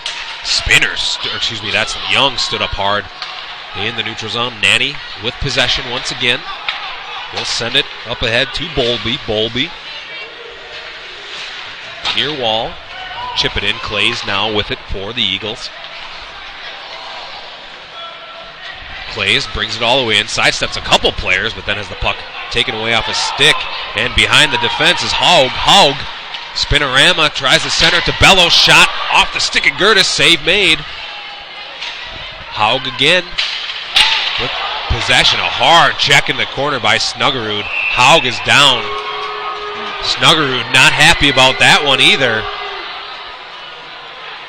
And Edina will go on their first power play of the evening. See if we can take a look at that check from Luke Snuggerud here on a replay to see if this one could possibly be a 5-minute power play. And boy, that was a hit into the boards. Not necessarily vicious, but they very easily could give 5. Yeah, we'll see what they call. I think Snuggerud was probably a little bit frustrated because I think he thought he engaged him before the player had turned fully facing the boards. We'll see. And they do give him a 5, Brett. You are correct. By the letter of the law, they got to call that. That's what they're doing here the last few years. Snuggerud. And even though that wasn't the most vicious of hits, I still think that's the right call. That's something they've really been trying to clean up at every level of hockey. You just can't hit into the boards when you have your opponent's back turned to you. By the letter of the law, that's correct, Colin. I certainly agree with it. So we'll have a 5-minute power play here for the Hornets. Major turn of events here with the captain, arguably the best player on Eden Prairie's squad, now in the box for basically the remainder of this second period. And this is going to be big here because Eden Prairie's penalty kill has been struggling for most of the season. They've been doing a little better as of late. They're just 74% on the year. Earlier, they were actually at under 70, so this is going to be a big test here for the PK unit. It's surprising. Edina's power play, just 12.2%. If those statistics are correct, Brett, that's much lower than I thought that would be. Well, it's interesting because back at the Edina Holiday Classic, the last time we called the game, they were actually at under 10. So it's been kind of a struggle all season long finding the right combinations, but they've been playing a little bit better as of late. But still, as you said, 12.8, certainly not a percentage you're used to from an Edina Hornet squad. Power play is the big names: Nanny, Bellows, Fiddler. Here's a shot from the point. It's loose in front. Shot coming from Zulsdorf. And the final player, Malmquist. So some scoring punch out there. Here's a shot. Save made by the body Gertis. Nanny with a shot. Here's another attempt. Fiddler shoots it wide. Bellows this time. It does not reach Gertis. Edina still holds it in. It's Nanny on the near side. Fiddler in the corner. Sends it cross corner. Malmquist to Bellows. Bellows to Zulsdorf. Back to Bellows. He winds and fires. Save Gertis. Rebound loose. Malmquist steers into the corner. Bellows again at the point, and then he gets lazy, and the puck hops over his stick, and a break caught that time by the Eagles. We're a minute 15 into the 5-minute penalty to Luke Snuggerud. Got to be very careful. Steven Spinner, dangerous shorthanded with 2 shorties already on the season. In fact, EP as a team has 5 shorthanded goals on the year. And look at Spinner working hard. Now he sends it into the net just a foot too high. So we'll have a face-off at center ice. Unfortunate. That time Spinner doing some nice dirty work, getting the puck shorthanded. He just wanted to kill some time. He ends up sending it into the protective netting right behind Rokel. Yeah, that's a tough break for Steven Spinner, doing a nice job hustling, but since he did shoot it up into the netting, the face-off will just be just outside their zone. I thought they were going to face it off all the way down near Gertis. And Eden Prairie wins the face-off. It's sent down into the Hornet end by Mark Sullivan. Edina looking for the breakout at Zulsdorf, carrying it across the red line. Zulsdorf all the way in. It's Dornbach. Dornbach to Munson. Munson to Nanny, who's on the right point. Munson in the slot on the right side. Now it's Zulsdorf. Munson. Zulsdorf sends one towards the net. It's blocked by Sullivan. Here's another centering attempt. It's taken and sent out by Jack Clays of Edina. And we're approaching the halfway point of the major penalty to Luke Snuggerud. Thus far, a nice job by Eden Prairie killing the power play. Yeah, really, except for that beginning flurry by the Hornets. Not a lot of grade A scoring chances. PK looking good so far for EP. Here's a short side attempt that time by Dornbach. He nearly snuck one past Jake Gertis. Gertis holds strong. The blocker against the goalpost. And covers, whistle comes. 2:26 to go on the man advantage for the Hornets. 3:08 to go in the second period. And we're still locked at 1.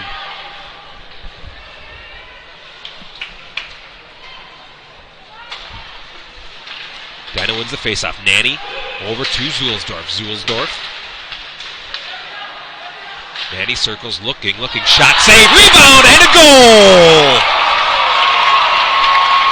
Guess who? Miguel Fiddler with the rebound and the goal. And with just under 3 minutes to go in the second period, Edina retakes a 1-goal lead. Miguel Fiddler just seems like he gets a big goal every time he plays against Eden Prairie. Had the game winner in the last game against the Eagles. Also had the first goal against EP in their first matchup at the Holiday Classic, and this time in the right spot for that rebound as he puts them up 2-1. Just overall a very smart player, knows his position on the ice, and a great job to retake the lead here for the Hornets. Fiddler tallying his 16th goal of the season. That ties Munson for the team lead. His 40th point of the season. Here's another chance. It's Bellows. Edina coming out of the face-off after the goal, wanting another one. Foley near side. Now it's Foose. Here's a short side shot attempt. Blocker save by Gertis, and it's cleared out by Graham of Eden Prairie. Assists on the goal unofficially. Have not heard the announcement. It's Nanny and Zulsdorf with the helpers. Fiddler's 16th goal of the year coming at the 14:02 mark, and it's 2-1 Edina. And insult to injury, of course, Edina still on the power play, too. Malmquist has it in the corner for the Hornets. This is Foley, now back to Bellows. Bellows from the left circle, shot into the body of Gertis. He holds and covers. 1:17 to go in the penalty to Snuggerud.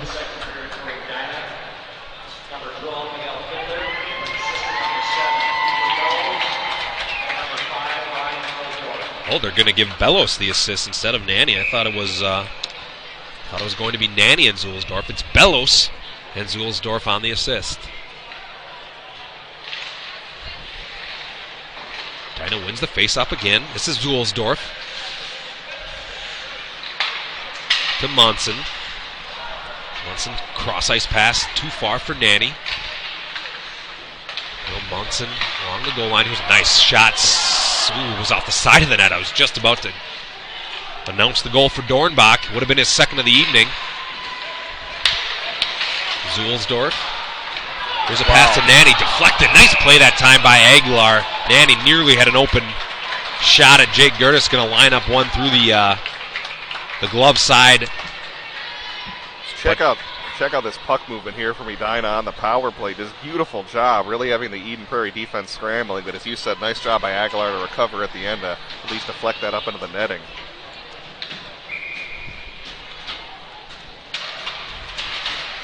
Fiddler controls the draw for Edina.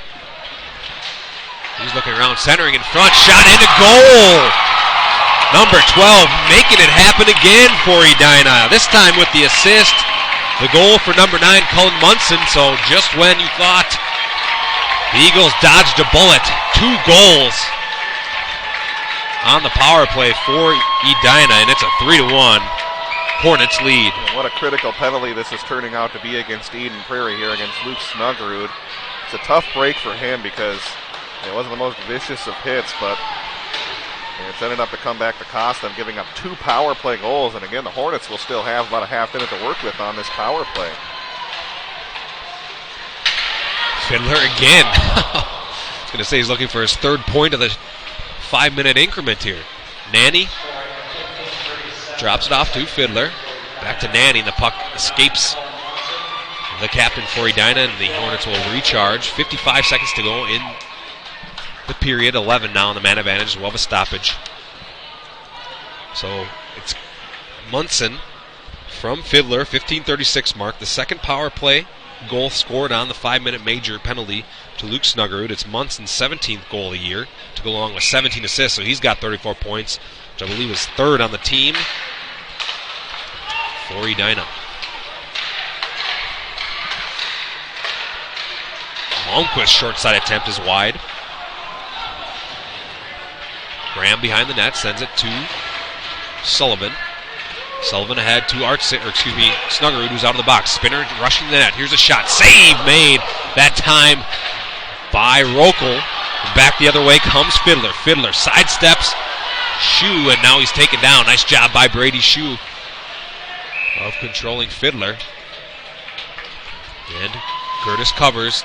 20.1 seconds to go. It's 3-1 Edina, and that 5-minute penalty proving costly to the Eagles' chances of knocking off the top-ranked Hornets. That last rush, a nice recovery there from Brady Shue as Fiddler made the initial move around him. And after Shue was beat, he was able to get his body in front and take Fiddler to the ice. Good defensive play there from the senior defenseman for the Eagles. Face-off won by Edina, but it's all the way down in their defensive end. Flipped ahead, that time by number 3, Ben Foley, and it reaches the far line, so we'll have an icing call. 5.2 seconds to go in the second period.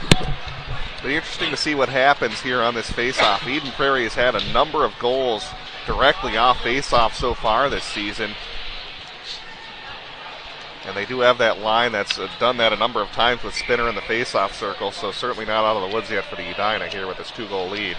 Spinner against Fiddler. Both teams a little trigger happy that time. They'll reset. Get a new stick, actually. Like Jack Sullivan broke his stick or something. Now to be Artsinger against Fiddler.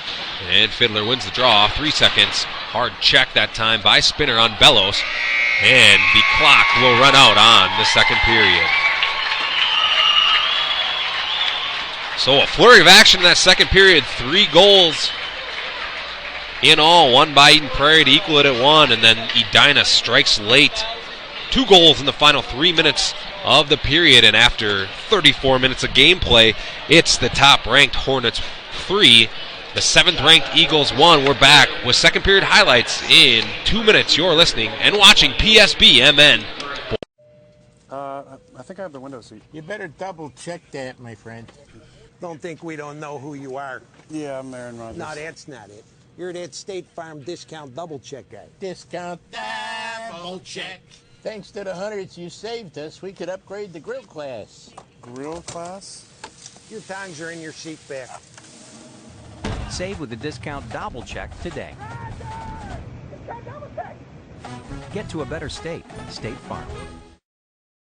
Guys, this is my cousin Raj. Hey, boys, I just saved a ton of cash with my State Farm discount double check. So the brats are on me. Watch. Crazy dream. Easy.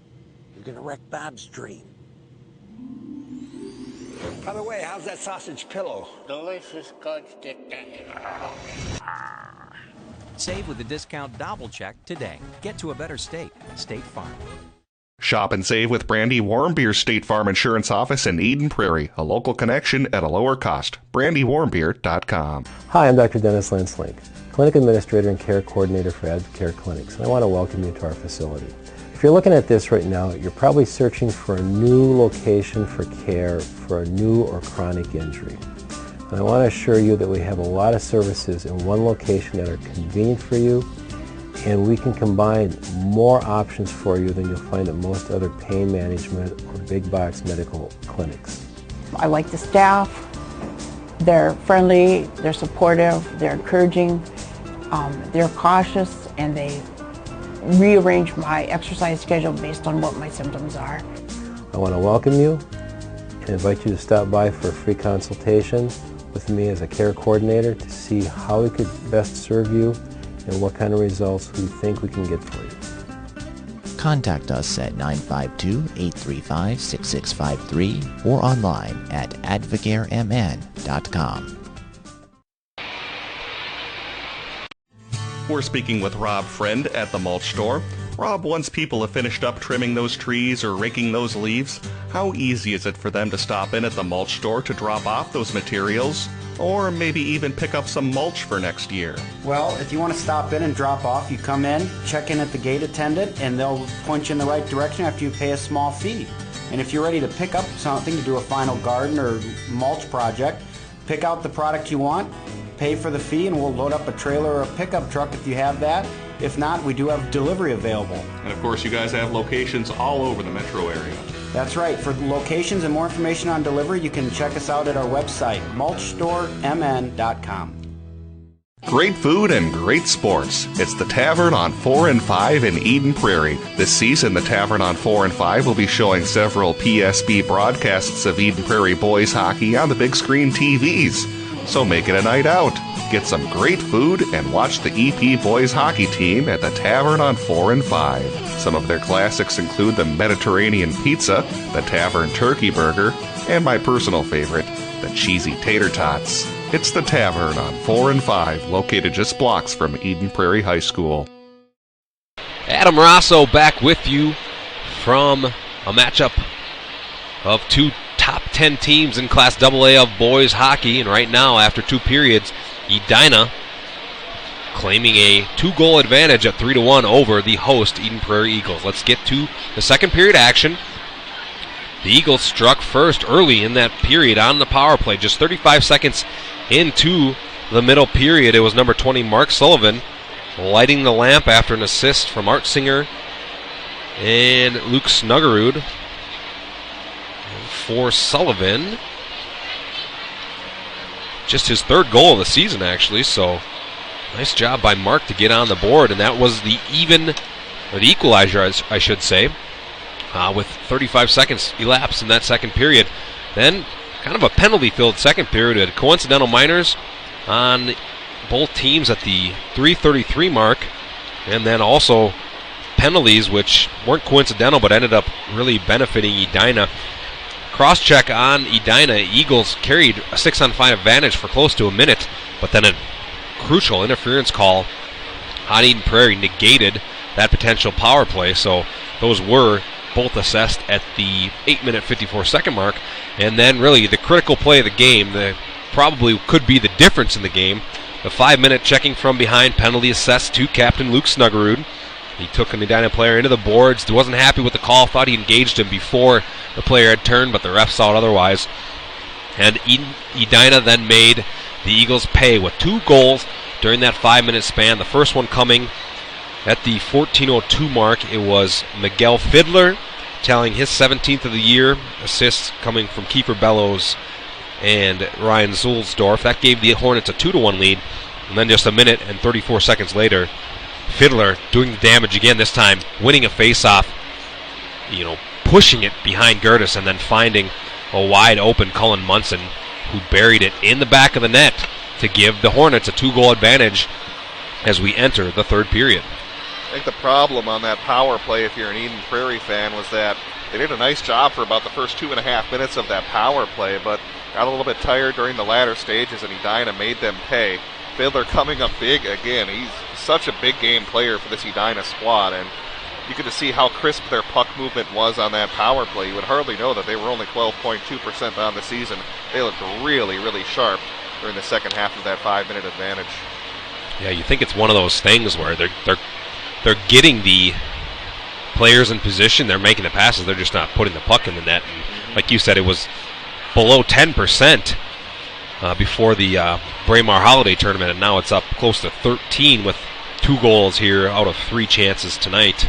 So Edina really chipping away, and if you're a fan of the Hornets, you got to be pleased with that, entering section and hopefully state play from their aspect. I mean, this is a loaded team, and when their special teams are working, penalty, kill, and power play, they're going to be tough to beat. Yeah, absolutely. This is a very talented squad. Andrew Rolkel being a guy they rely on quite a bit. I know they've had some games earlier this season against Hillmurray where he came up big for them, and against some other opponents as well. It's a little bit of a different Edina squad that's a little more defensive oriented, but as you said, they certainly have some very talented players, and once they head to Section 2, they seem to be on a collision course to face Burnsville again, who they lost to in their last matchup, which I believe was the first time Burnsville had beaten them in like 10 years or something. Oh, wow. So it looks like those two teams probably will end up meeting at Mariucci unless there's some kind of upset in the semifinals. There are, of course, some other good teams in Section 2 looking at the standings, like Jefferson, Prior Lake, and Holy Angels, a team not necessarily to count out either. So, yeah, certainly be a big win for them to get some momentum heading into the section playoffs. As you said earlier on our broadcast, coming in playing some of their best hockey of the season on a 6-game winning streak. Granted, not the toughest competition that they faced compared to earlier in the season, but certainly some big wins on there over Eden Prairie and especially Wayzata, which essentially gave them the late conference title. Yeah, and it'll be interesting to see. You and I saw Burnsville play Eden Prairie a couple weeks ago. Thought it was a very even tilt. The kid from Burnsville had a hat trick, whose name escapes me right now. He had a hat trick in that contest, and really outside of that, Eden Prairie played one of their better team games of the season, but they just couldn't shut down the one line of Burnsville and ended up being a 3-3 tie. But right now, after seeing Edina a couple times, I would give the advantage to Edina unless Lubismeyer, the goaltender, who's also a very solid player for Burnsville, unless he got hot, because he obviously could be a big difference maker in section play. Yeah, it'll be interesting to see how he plays. Was kind of up and down in that Eden Prairie game. I actually had a chance to see him on Tuesday when Burnsville played Bloomington Kennedy. Ended up being only a 5-4 victory for Burnsville in that game, as Lubismeyer had some struggles, but of course he's more than capable of getting hot, as he has put up just insane numbers this season. So it'll really be a battle if they do end up meeting Edina and Burnsville to see who comes out hotter between Rolko and Lubismeyer. So we'll touch on the Mr. Hockey finalists here while we have a second. Zamboni cleaning up the last portion of the rink before the teams come back on the ice. Announced here about 10 days ago, the Mr. Hockey finalists, which will be presented on March 9th, the day after the state tournaments are concluded at the XL Energy Center. 10 finalists from around the state. Here they go, no particular order. We have Duluth East defenseman Phil Beaulieu. If I'm butchering that name, I apologize to Phil and his family up in Duluth. Man, I called an East game a while back, and I have no idea remembering what the pronunciations were. Blaine forward Tyler Klein, Benilde St. Margaret forward Spencer Noss. Edina defenseman who we're watching here this afternoon, Tyler Nanny. Grand Rapids forward Avery Peterson, who we saw in the Holiday Classic, another player that's heading down to Omaha to play for Dean Blaze, so he'll be a teammate of Steven Spinner and Luke Snuggerud here in the years to come. Already a wild draft pick as well. Hill Murray forward Mitch Slattery. Eden Prairie's Steven Spinner and Luke Snuggerud. Of course, we touched on them in the open. And then the last two players rounding out the top 10 hockey finalists for Mr. Hockey are Egan defenseman Nick Wolf and Roseau Ram forward Zach Yon. Goaltenders, who are finalists for the Frank Brimsek Award, Mac Berglove and Hunter Shepard. Berglove of Elk River, Shepard of Grand Rapids, two players we both saw in that Holiday Classic, and Berglove, who had a huge game in Edina's overtime victory over the Thunderhawks. Or that's Shepard you're thinking of. Shepard, rather, yes, Shepard. Exactly, though. I mean, if we were to watch just one game and judge it from that, we would make it a unanimous pick for Shepard. He was unreal in that overtime victory for Edina over Grand Rapids. What did he end up making, like 59 saves on 62 shots or there something? Really, Grand Rapids at 17-8, they have a decent record, but they had no business being in that game with Edina the way the Hornets were peppering Shepard with shots. But senior goaltender did a nice job, and there's another team, if he gets hot, that's Section 7 with Duluth East, Elk River, and over in Grand Rapids. You could see any of those four teams getting to state just because of the goaltending that is stockpiled in that section. Yeah, absolutely. It's interesting. The northern Minnesota sections might actually be a little bit stronger than the metro sections this year. I would venture to say that 7AA might actually be the toughest section in the entire state. I mean, you've got perennial power, Duluth East, Grand Rapids, as you said, a decent team. You also have Andover having probably the season of their lives so far. Trying to think of who else. Forest Lake having a very good season as well, and there's a lot of teams that can make some noise in Section 7, and that might be the deepest section of all of them. And, of course, the other northern Minnesota section, Roseau sitting on top. They've been red hot as of late, and, of course, you also have good teams in Moorhead and Brainerd. Yeah, Brainerd, who took down Moorhead a couple weeks ago. They look like they'll be the 3 seed, Moorhead the 2 seed. Interesting enough, some team not getting a lot of publicity, probably because of the schedule they play, are the Farmington Tigers. They've won 15 consecutive contests. They're going to be the 2 seed in Lakeville North Section 1A. Obviously North, the favorite, who has been ranked in the top 3 all season long, have the Panthers, but Farmington 15 in a row. They're 23-1 and 4-0 in the section, so that could be an interesting section final if the Panthers and Tigers were to play down in the South Metro. I was looking at that a few weeks ago, and I think the reason why their QRF is down a little bit is that I believe they lost to one of the Lakevilles earlier this season by a pretty lopsided margin, so I think that's what's really knocking them. I could be wrong, because I was looking at that a couple of weeks ago myself saying, geez, Farmington's won 10 games in a row, and how are they not rated number 1 in the section? But I think it's been kind of a lack of playing a tough schedule, and then a loss to one of the Lakevilles earlier this season by a lopsided margin that's kind of hurting their ranking. Eagles and Hornets back on the ice. A couple things of note before we drop the puck for the third period. Edina has not allowed more than a goal. I think I touched on this in the opening, on this 7-game winning streak. They're right at 1 now, so really you have to figure with a 2-goal lead, if Edina puts one in the net early in this third period, that'll be all she wrote for Eden Prairie. There's no way the Eagles are going to come back and score 3 goals on Rokel. On the flip side, the Eagles, when scoring 2 goals or less this season, 0-7-1, including both games against Edina. So Eden Prairie is going to have to find some offense and find it quickly, or else Edina will move to 3-0 head-to-head against the Eagles as we're underway in the third. And you want one more fun with numbers stat, Edina 18-0-1 when they score 3 or more goals. So doesn't look good now if you're an Eagle fan, but that's why they play the game. 16:30, the clock ticks down towards in the last period. Snuggerud emerging with the puck for the Eagles. He brings it into the zone onside, and now has the puck bumped off his stick by Foley of Edina. Malmquist, 2-on-1 potential developing. Malmquist backhand save made by Gertis, sprawled out. Was Jake Gertis, and that went off his shoulder and flipped up into the air. Here's a shot attempt, pad save off the quick wrister from Michael Graham. And the puck coming up towards us, caught in the Edina student section by a young man. I wonder if that's the JV goaltender down there. Those were quick hands, and he threw it right back onto the ice. Pretty good hands there. Maybe a future goalie for Edina down there. Definitely.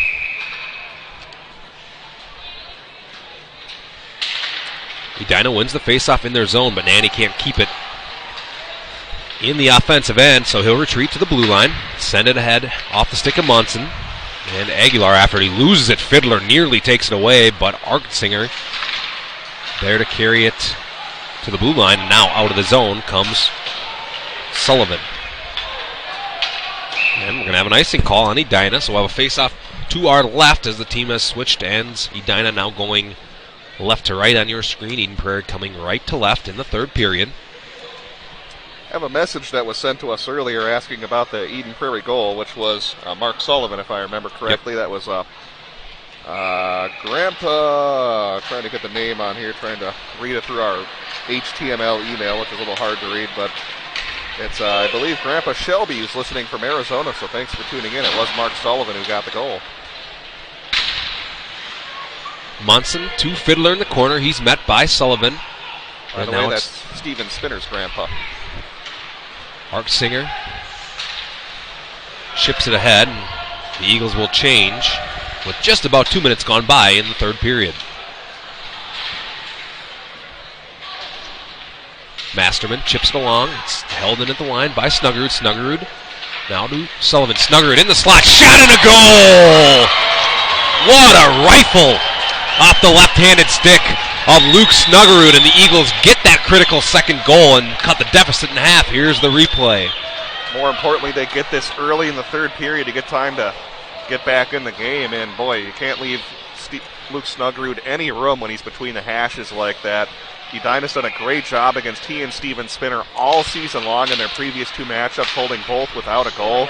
Snuggerud finally able to find some room, and man, what a blast, as you said. Hard to believe in three matchups, it's the first time that Snuggerud or Spinner have scored a goal.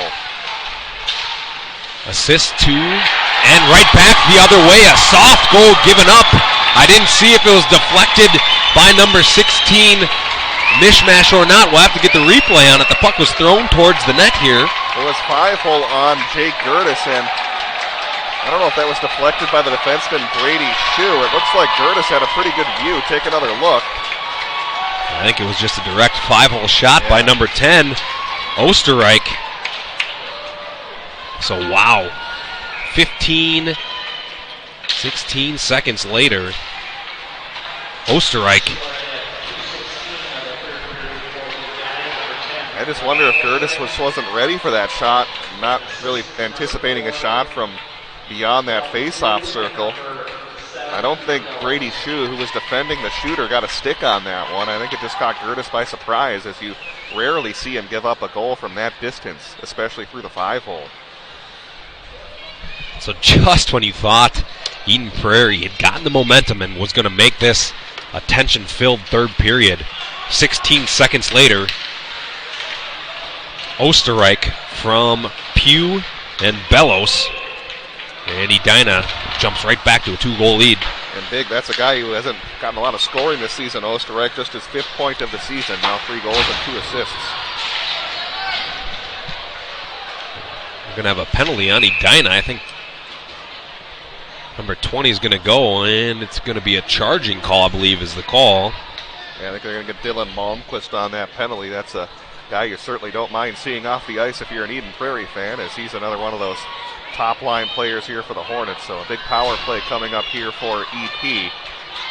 And they scored a power play goal earlier in this game, showing some good puck movement, and certainly be big for them to try to get this deficit back down to 1. So Malmquist goes for charging. 2:49 mark of the third. Here's a giveaway, and now the other way with One-on-one is Waite. Waite, short side, glides in on Gertis. He's taken down hard into the goalpost. And the net obviously comes off that time, and we'll have a face-off in the Eden Prairie zone. Yeah, that's Michael Graham with the takedown there. He got beat towards the net, so Graham really had no choice but to go for the check, and a good job to keep that, well, relatively clean and not pick up a penalty, as he was clearly beaten on that play, but still able to prevent any scoring chance. So a good recovery by the standout sophomore here for the Eagles.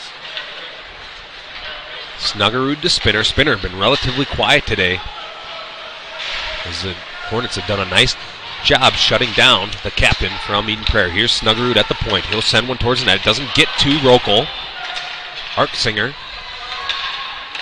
on the far side. He'll bang it along the boards to Spinner. Spinner left circle. And now Artsinger circles back. Spinner. Pass too far out of the reach of Graham, and the Eagles will have to reset the power play. 55 seconds gone by. An infraction to Malmquist. And this is a little bit of a different look that Eden Prairie's had the past couple games, putting Michael Graham up at the point. Usually he's been in those lower slot areas. There he is, and Johnny on the spot is Graham. What a find by Spinner. And the Eagles cut the deficit in half once again. Beautiful find by Steven Spinner. Take a look at this replay. You got to check out this give and go. This is just artwork from Steven Spinner and Michael Graham. You'll see Spinner with a beautiful drop pass to Spinner. Spinner then makes a great move, works his way to the point, and Edina got caught kind of watching Steven Spinner. They had three guys on him, and that led to Graham being wide open on that left side to pick up the goal. So great vision. Rokel had no chance. He was sprawled out on the ground after the beautiful find by Spinner. And he did, I think, get his back on it, but too much steam on the shot from Graham. And it's a 4-3. Hornet lead is down to 1 goal. And it's not often you see a defensive breakdown here from this very good Edina team, which has played solid defense all season long. They just caught converging on Spinner a little too much, and they left Graham wide open on that back door. Graham's 16th goal of the season. That's one behind Spinner for the team lead. Spinner gets his 39th point by way of his 22nd assist. So Spinner with the helper, Graham the goal at the 3:53 mark of the third. And the Eagles have now eclipsed that 2-goal mark. So we'll see what gives here, as Edina's now offsides, and we'll have a face-off at neutral ice. Well, if you want another fun stat, Edina's been dominant in the third period, outscoring opponents 39-12. But hey, Eden Prairie hanging tough, getting to within 1 goal here in a game that it seemed like Edina was ready to take control of, scoring those 2 power play goals back in the second period. It really seemed like it had taken the wind out of the sails of Eden Prairie, but give Coach Lee Smith's squad credit. They've battled back and have made this a very competitive third period. That's tough to really bounce back when you give up back-to-back power play goals like that, but they've come out flying here in the third period. Fiddler has it, and with him is Munson. Fiddler brings it in. He's met by Mark Sullivan. And the puck now to the zone as Munson has to circle to wait for Fiddler to leave the zone. He has it once again. He tries to bring it in around Aguilar and gets it into the corner where it's played by Masterman. Spinner now helping his teammate Sullivan in the corner. Fiddler and Sullivan battling, and out of it comes Spinner, who sends it ahead and far side. A streaking Graham. Graham takes a shot. Save made by Rokel on the short side attempt. Munson the other way for Edina. Munson 1-on-4. He'll take it in near side. Leave it off for his teammate, but the puck is blocked. Nice job holding it at the line by Tyler Nanny of Edina. Hornets still with possession. And we're going to get a hand pass on the Hornets, and the faceoff will be all the way back down to the right of Andrew Rokel. 11:27 to go in regulation. It's 4-3. Edina still with the 1-goal advantage. And don't forget, you can always communicate with us during the game. We're psbchannel2@gmail.com. That's our email address. We're also on Twitter at PSBMN. If you can't remember either of those, find links above your game tracker screen. About to compose a tweet myself. I'll be reading those on the air if you want to send us a tweet or an email. Again, find links above your game tracker screen. Here's a giveaway. Ulsterreich, who has a goal already this afternoon. He's met by Snuggerud, bumped off the puck by Luke. Now far side mishmash. And the puck played up into the Eagles bench. We'll have another stoppage in what's been a disjointed last couple minutes of the third period. A lot of stoppages, a lot of neutral ice action, not a lot of scoring chances since that Snuggerud goal, or since that Graham goal, rather. Yeah, a lot of fireworks here in this third period as we had 3 goals combined between both teams within the first 5 minutes. With Eden Prairie picking up 2, Edina 1. Play slowed down a little bit here in the past couple seconds. Brady Shue carries it in across the blue line for Eden Prairie. Nanny stays on his feet after a check from Niederer. And he'll reset, circle around, and give it off to Meyer. Meyer, cross ice to Bellows. Bellows plays it along near side to Osterreich. Osterreich brings it in to Bellows. Bellows winds, fires, and scores. Great patience there by Kiefer Bellows as he waited for Jake Gertis to make that first move and then was able to zip a shot past him. Take a look here at the replay. As you'll see Bellows waiting just long enough. He caught Gertis flinching just a little bit and was able to beat him glove side. Great patience there from Edina's only sophomore. Easy to be patient when you got a quick release like that. He just rocketed it by Gertis. Cross the face of Gertis and ended up burying it in the back of the net. It's a 5-3 Edina lead. Didn't catch if there were 2 helpers or 1, but the 1 assist to Osterreich. Bellows tallying his 10th goal of the season. And that gives Edina a 2-goal lead, which they've seesawed back and forth here between a 1 and 2 goal lead this third period. 10 minutes to play. Edina now in control, up by 2. Also a young Edina team. I actually misspoke. There's 4 sophomores on the roster. You had alluded to earlier, this is a very young Hornet squad, and they're certainly making some strides here, beating back a couple of Eden Prairie rallies in this third period.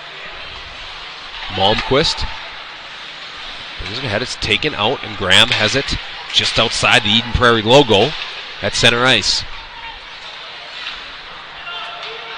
Sullivan sends it ahead. Spinner after it, chasing Zulsdorf, who sends it around behind the netminder Rokel. Graham centering, looking for Spinner. It's taken by Keeley. Shot. I don't think it ever reached Rokel off the stick of Gertis, or off the stick of Keeley, rather.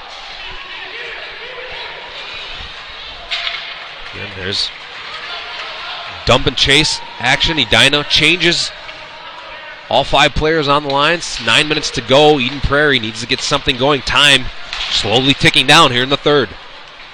Snuggerud ran into by Shue, and now it's going to end up being a turnover. Fiddler in front of the net. Stays on his skates, tries a shot. It's deflected by Parrish. And into the corners, Fiddler again. Emerging now is Parrish of Eden Prairie. He's 1-on-4, taking it by himself on the wing, and he's ridden into the boards by the Edina defense. Here's a centering pass. Shot by Niederreiter was altered and slowed down by Edina. Niederer giving chase. Up ahead, Munson looking for Masterman. It's off the near wall and controlled by Aguilar of Eden Prairie. He'll send it ahead for Clays. Clays bumps it. Then Fiddler takes it for Edina. Fiddler to Masterman, who sends it into the corner. Chasing after it, Mishmash. Along with Fiddler. Fiddler logging a lot of minutes, I feel like, this afternoon, Brett. Well, they've certainly needed him, too, as he's been, the man of the game so far for the Hornets, coming up big on that last power play, and now logging a lot of minutes here in this third period, kind of becoming an Iron Man here for this Hornet squad. I don't think either team will probably play until Thursday, as we were talking off-air about the schedule for the section playoffs.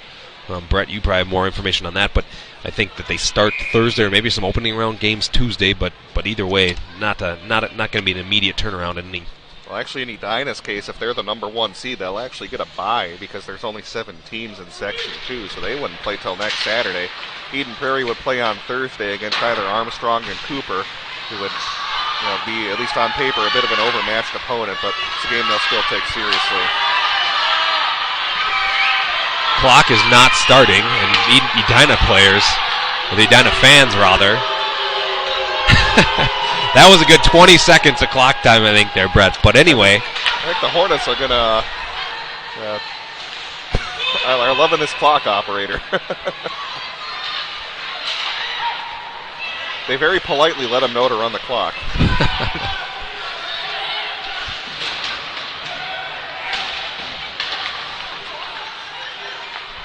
Hornets have the puck. Into the zone is Paul Meyer, the defenseman. Now it's flipped up to the red line where Waite gloves it and brings it in the zone. Bellows, he'll try it again. Goes 5-hole, but Gertis this time, Johnny on the spot. And with just under 7 minutes to go in the game, Edina maintaining a 2-goal lead. Yeah, trying to go to that wishing wall again as they beat Gertis 5-hole here in this third period. Bellows tried to do it again, but this time Gertis able to get that covered up in time to make a nice save.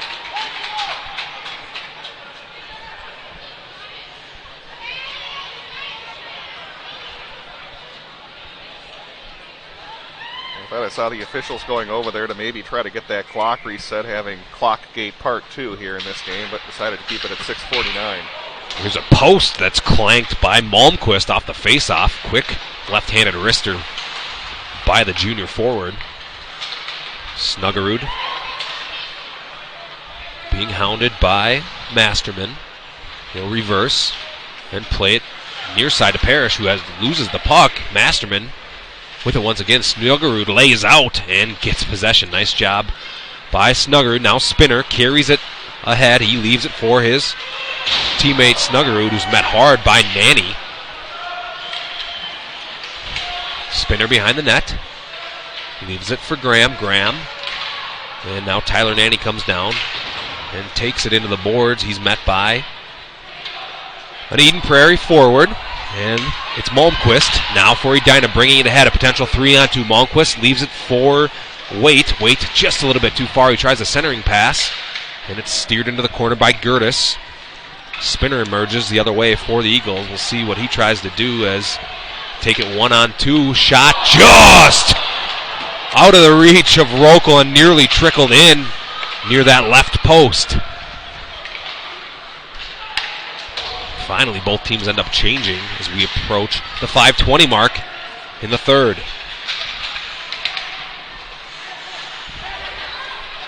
Lawrence brings it in the zone. Shot. Save made. Rokel.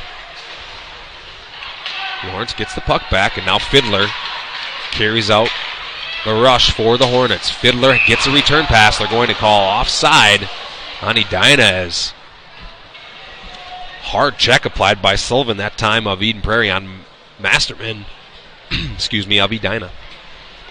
It's certainly been a physical game, at least from Eden Prairie's physical standpoint, as they've really delivered some hard hits in this game, especially defensively on some one-on-one breaks by Edina. Certainly brought their physical game, just got to find a way to get a little more offense here, trailing by 2 goals with time becoming an issue.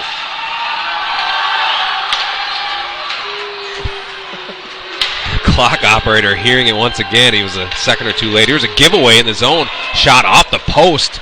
Clanked that time by Munson. I was able to stop my clock as well to match it up. So even though you saw my clock stop, we are officially at 4:50. Wouldn't it be something if Eden Prairie would score 2 goals with like 25 seconds left? Spinner has it 3-on-3. Takes a shot. It's sent into the high glass behind Rokel.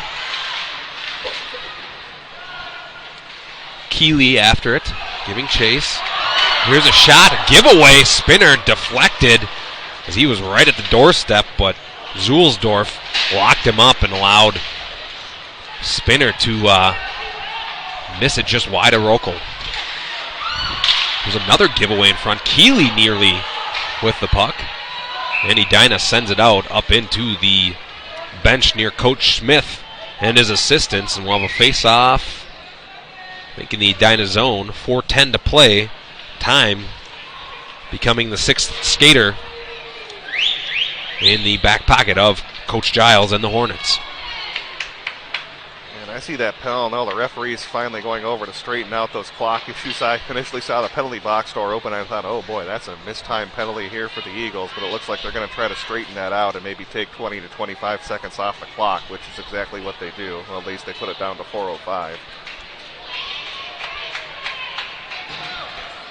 I'm not sure if this is the normal clock operator. We've never had any issues when you and I have called games here before, but it is a different guy they have over there for this game. I think they might have someone out sick or something. I called a number of games here at the community center. I think they do have a different guy today. So a little pressure pack to have your first game as the clock operator, being a big rivalry game like this one. Graham emerges out of the face-off, but he could not get anything on a shot attempt, and Edina plays it all the way down into the Eagles' end. Spinner carries it ahead. He's met down from behind. There's going to be a penalty. Definitely that time going to the box will be number 10 for the Hornets. And Osterreich. I think you would agree, Adam, this is a must-score situation here on this power play for the Eagles. To have any chance, you got to cash in on this power play. And if they do, make it a one-goal game with just a couple of minutes left gives you a chance to pull your goaltender. So big, big chance coming up here for the Eagles. Penalty coming at the unluckiest of times, 13-13 mark of the third. We'll call it a slash. I was going to say a hook. It's a slash on Osterreich. And like you said, Brett, this is must-score time. 3:39 to play, a minute 50 on the man advantage. Snuggerud and Graham are the point. This is Spinner. Also out to Arksinger. Here's Snuggerud from the short side. He sends a rocket into the body of Rokel. No rebound given up. And will do it again to the left of Andrew Rokel after the Snuggerud shot attempt. I would almost wonder if you get to maybe 2.5 minutes and you haven't scored on this power play, if you don't think about pulling your goalie and maybe making it 6-on-4 if you're still trailing by 2 goals. I know that'd be a little over-aggressive possibly, but hey, you might have to take chances here trailing by 2 with time really starting to run out. Fiddler gets a loose puck. He'll send it all the way down to Gertis. Gertis plays it on his knees, and Spinner gives the Snuggerud, and they'll set up the power play rush again as we're at the 3-minute mark of this final period. Graham chips it ahead after it Arksinger. He falls. Clearing attempt held in by Graham. Spinner after it for Eden Prairie. He'll get it to Snuggerud across at the right point. Snuggerud takes a shot. It's wide. Banks off the boards, and Spinner has it. Spinner now with a shot up high on Rokel. And the senior goaltender holds and covers once again. 2:41 to play. 54 seconds on the 5-on-4 advantage for Eden Prairie. But time still dwindling down for the Eagles to mount a comeback. We've had some possession here on this power play, but Edina doing a nice job not really giving them any golden scoring opportunities out there in front. Looks like Coach Smith will elect to take a timeout, so we will step aside and take it with him. 2:41 to play from Eden Prairie. Top-ranked Edina 5, 7th-ranked Eden Prairie 3. We're back in a minute on PSB. The playoffs are looming, and the impact of the regular season can take a toll on the body. At Performance Therapy Innovations, they can treat you or your Eagles for those nicks and ailments and help restore athletes physically and mentally for the most important time of the season. Performance Therapy Innovations will get you back to doing the things you love while minimizing your discomfort and maximizing your performance. Performance Therapy Innovations, helping Eagle athletes unleash their full potential. Located off Valley View Road in 169, online at pti-tc.com. I'm Dr. Dennis Lansley, Clinic Administrator and Care Coordinator for Advocare Clinics located in Bloomington, Minnesota. I'd like to invite you to come on in for a free consultation to see how we could best serve you with our medical, chiropractic, and physical therapy services. Whether your problem is from an acute injury or a chronic pain management issue, we feel we can help you. Please give us a call, check us out on the internet, and come on in to see how we can best serve your needs. Contact us at 952-835-6653 or online at advocaremn.com. Ready? Why aren't you eating? Like these insurance bills are so high, I've lost my appetite. I am freaking out. Mysteriously high rates can be stressful. Switch to State Farm for discounts up to 40%. Get to a groovier state. Shopping. Eagles out of the timeout. We'll see what they draw up with the man advantage. Snuggerud, and it's not held in at the line. Spinner's pass a bit too far for his teammate. And the Eagles will have to carry it in the zone once again. And the puck is knocked out of the zone by Fiddler. So out of the timeout, some poor execution by the Eagles. And 30 seconds left on the power play. Eden Prairie looking to cut the deficit to 1. Having some trouble establishing some pressure, and again, Edina's going to clear it. And now you really got to start thinking about how long you want to keep Gertis back there, trailing by 2 goals with now approaching the 2-minute mark. Spinner brings it in offside. You want to say, Edina possibly benefited from the timeout more than Eden Prairie. They called timeout. Edina, whether they not faced a lot of shots, like you said, Eden Prairie had a great time of possession, nice passing, and they called the timeout, and now there's been nothing doing. Yeah, exactly. I think they wanted to get their first power play unit rested up, but as you said, it's kind of backfired against them. Here's Malmquist, his shot. Gertis out past the crease. He holds, but just 4 seconds left on the power play. 151 to go in the contest. And face-off upcoming to the right of Jake Gertis, the senior netminder for Eden Prairie. Nice job by him to come out and cut off that angle, but bad part is it's a face-off in your own zone. So the power play expires, nothing doing on the 2-minute slashing call to Osterreich. And we'll keep an eye on Gertis, see how long he'll stay, and see if Eden Prairie can even... Very sloppy right there, trying to bank it off the wall to get it to his defensive partner, and it bounced right out in front and will force a face-off, and he'll take that all day here if you're the Hornets.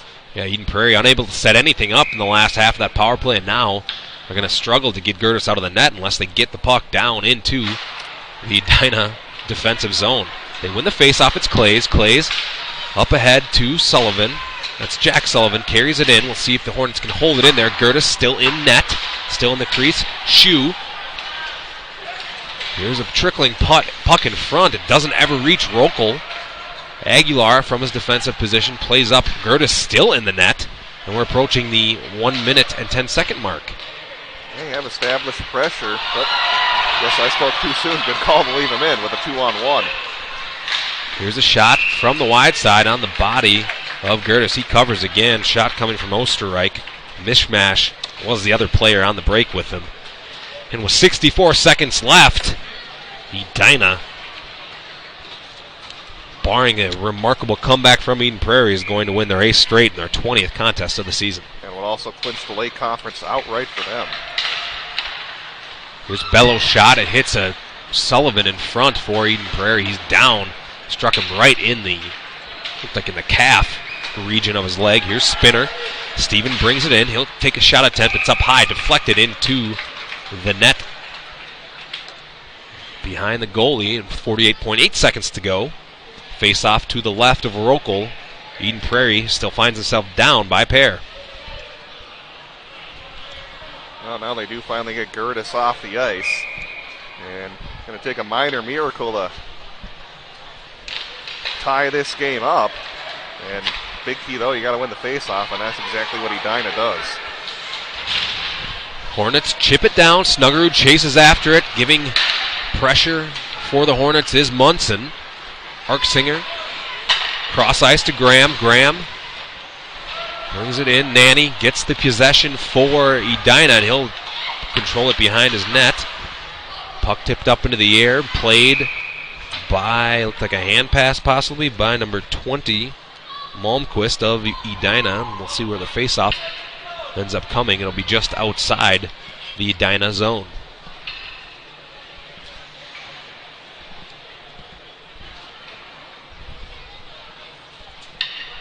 Spinner and Fiddler will take the faceoff. Spinner wins it. Graham sends a shot, is wide out of just past the pad of Rokel. 14 seconds to go. And here's a giveaway. Snuggerud in front. Shot deflected wide of the crease. Eden Prairie applying the pressure. 4 seconds left. And the Edina Hornets are going to claim the outright Lake Conference Championship by way of a 5-3 victory on the road here at Eden Prairie.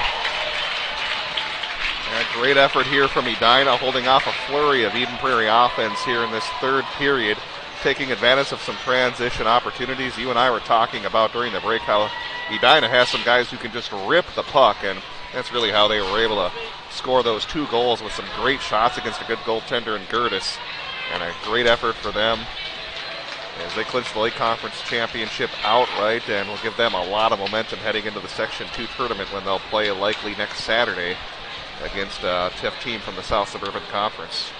So take a quick 30-second break, come back with the Sun Current post-game show.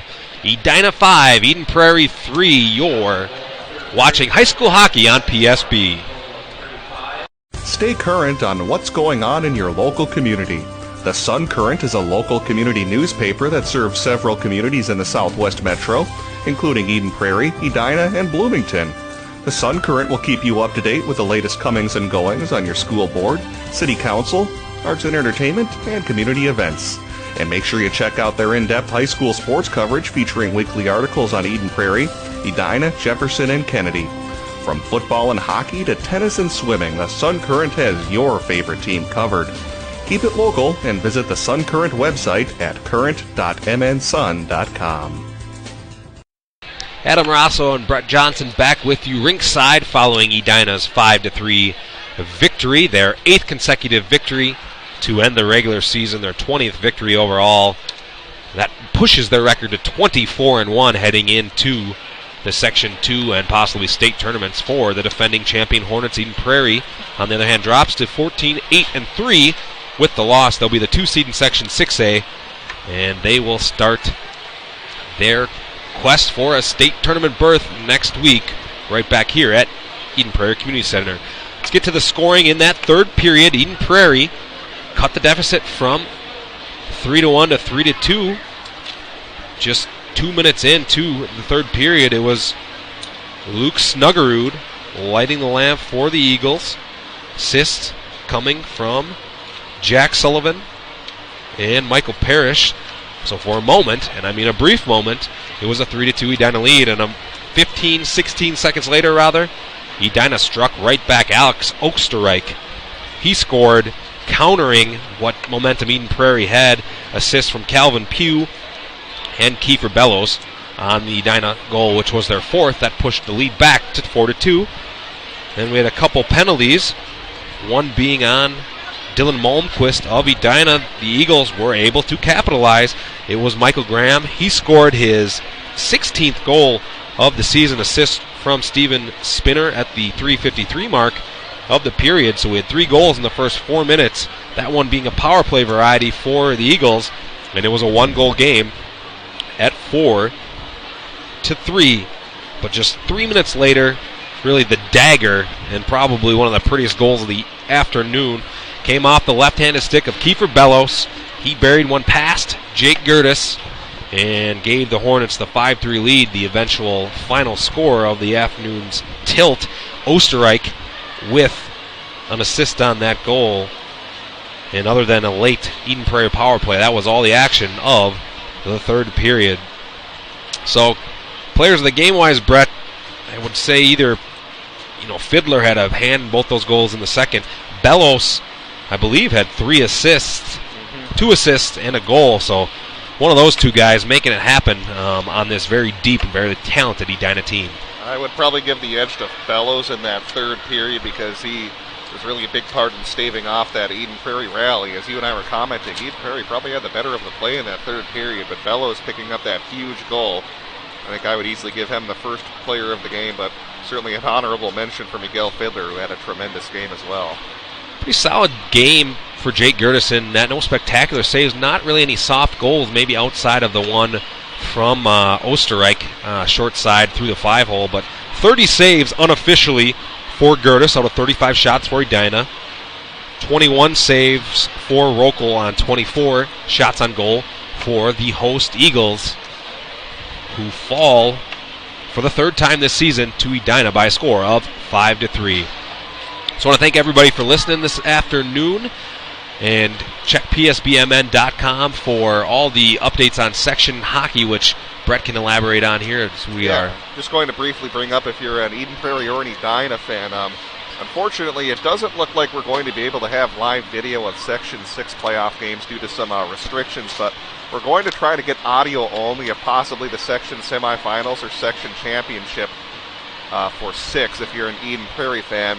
If you're an Edina fan, stay tuned, because with the other sections, we might be teaming up with Minnesota Hockey Magazine to bring some pay-per-view video broadcasts of section hockey. So basically, if you're wondering what's happening, if you're an Eden Prairie fan, keep an eye on our website, psbmn.com. We'll let you know as soon as possible if we can pick up the semifinals or championship of Section 6.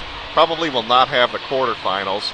And then if you're an Edina fan, you can follow us, see if we'll have any broadcasts, or also Minnesota Hockey Magazine, as they may also have some Section 2 playoffs. But overall, we've been covering Eden Prairie hockey all season. I'd like to thank all of our listeners for tuning in all season long. We have a lot of people who have been following us the past couple of years, and definitely thank you for tuning in to all our broadcasts, as it's been a fun year, and hopefully we'll have some playoffs hockey on the way for you. So for Krister Woodley, our cameraman, who did a nice job this afternoon, and color man Brett Johnson, this is Adam Rosso signing off from Eden Prairie, where the top-ranked Edina Hornets down the 7th-ranked Eden Prairie Eagles by a score of 5-3. Thank you and good afternoon. Thanks for tuning in to live local play-by-play coverage of the Eagles high school sports. Tonight's broadcast was brought to you by Umbria Gourmet Pizzeria, The Mulch Store, Alpha Investment Advisors, Performance Therapy Innovations, Brandy Warmbier State Farm Insurance Office, and Healthy Training. Keep it tuned to psbmn.com for more broadcasts of Eagles high school sports.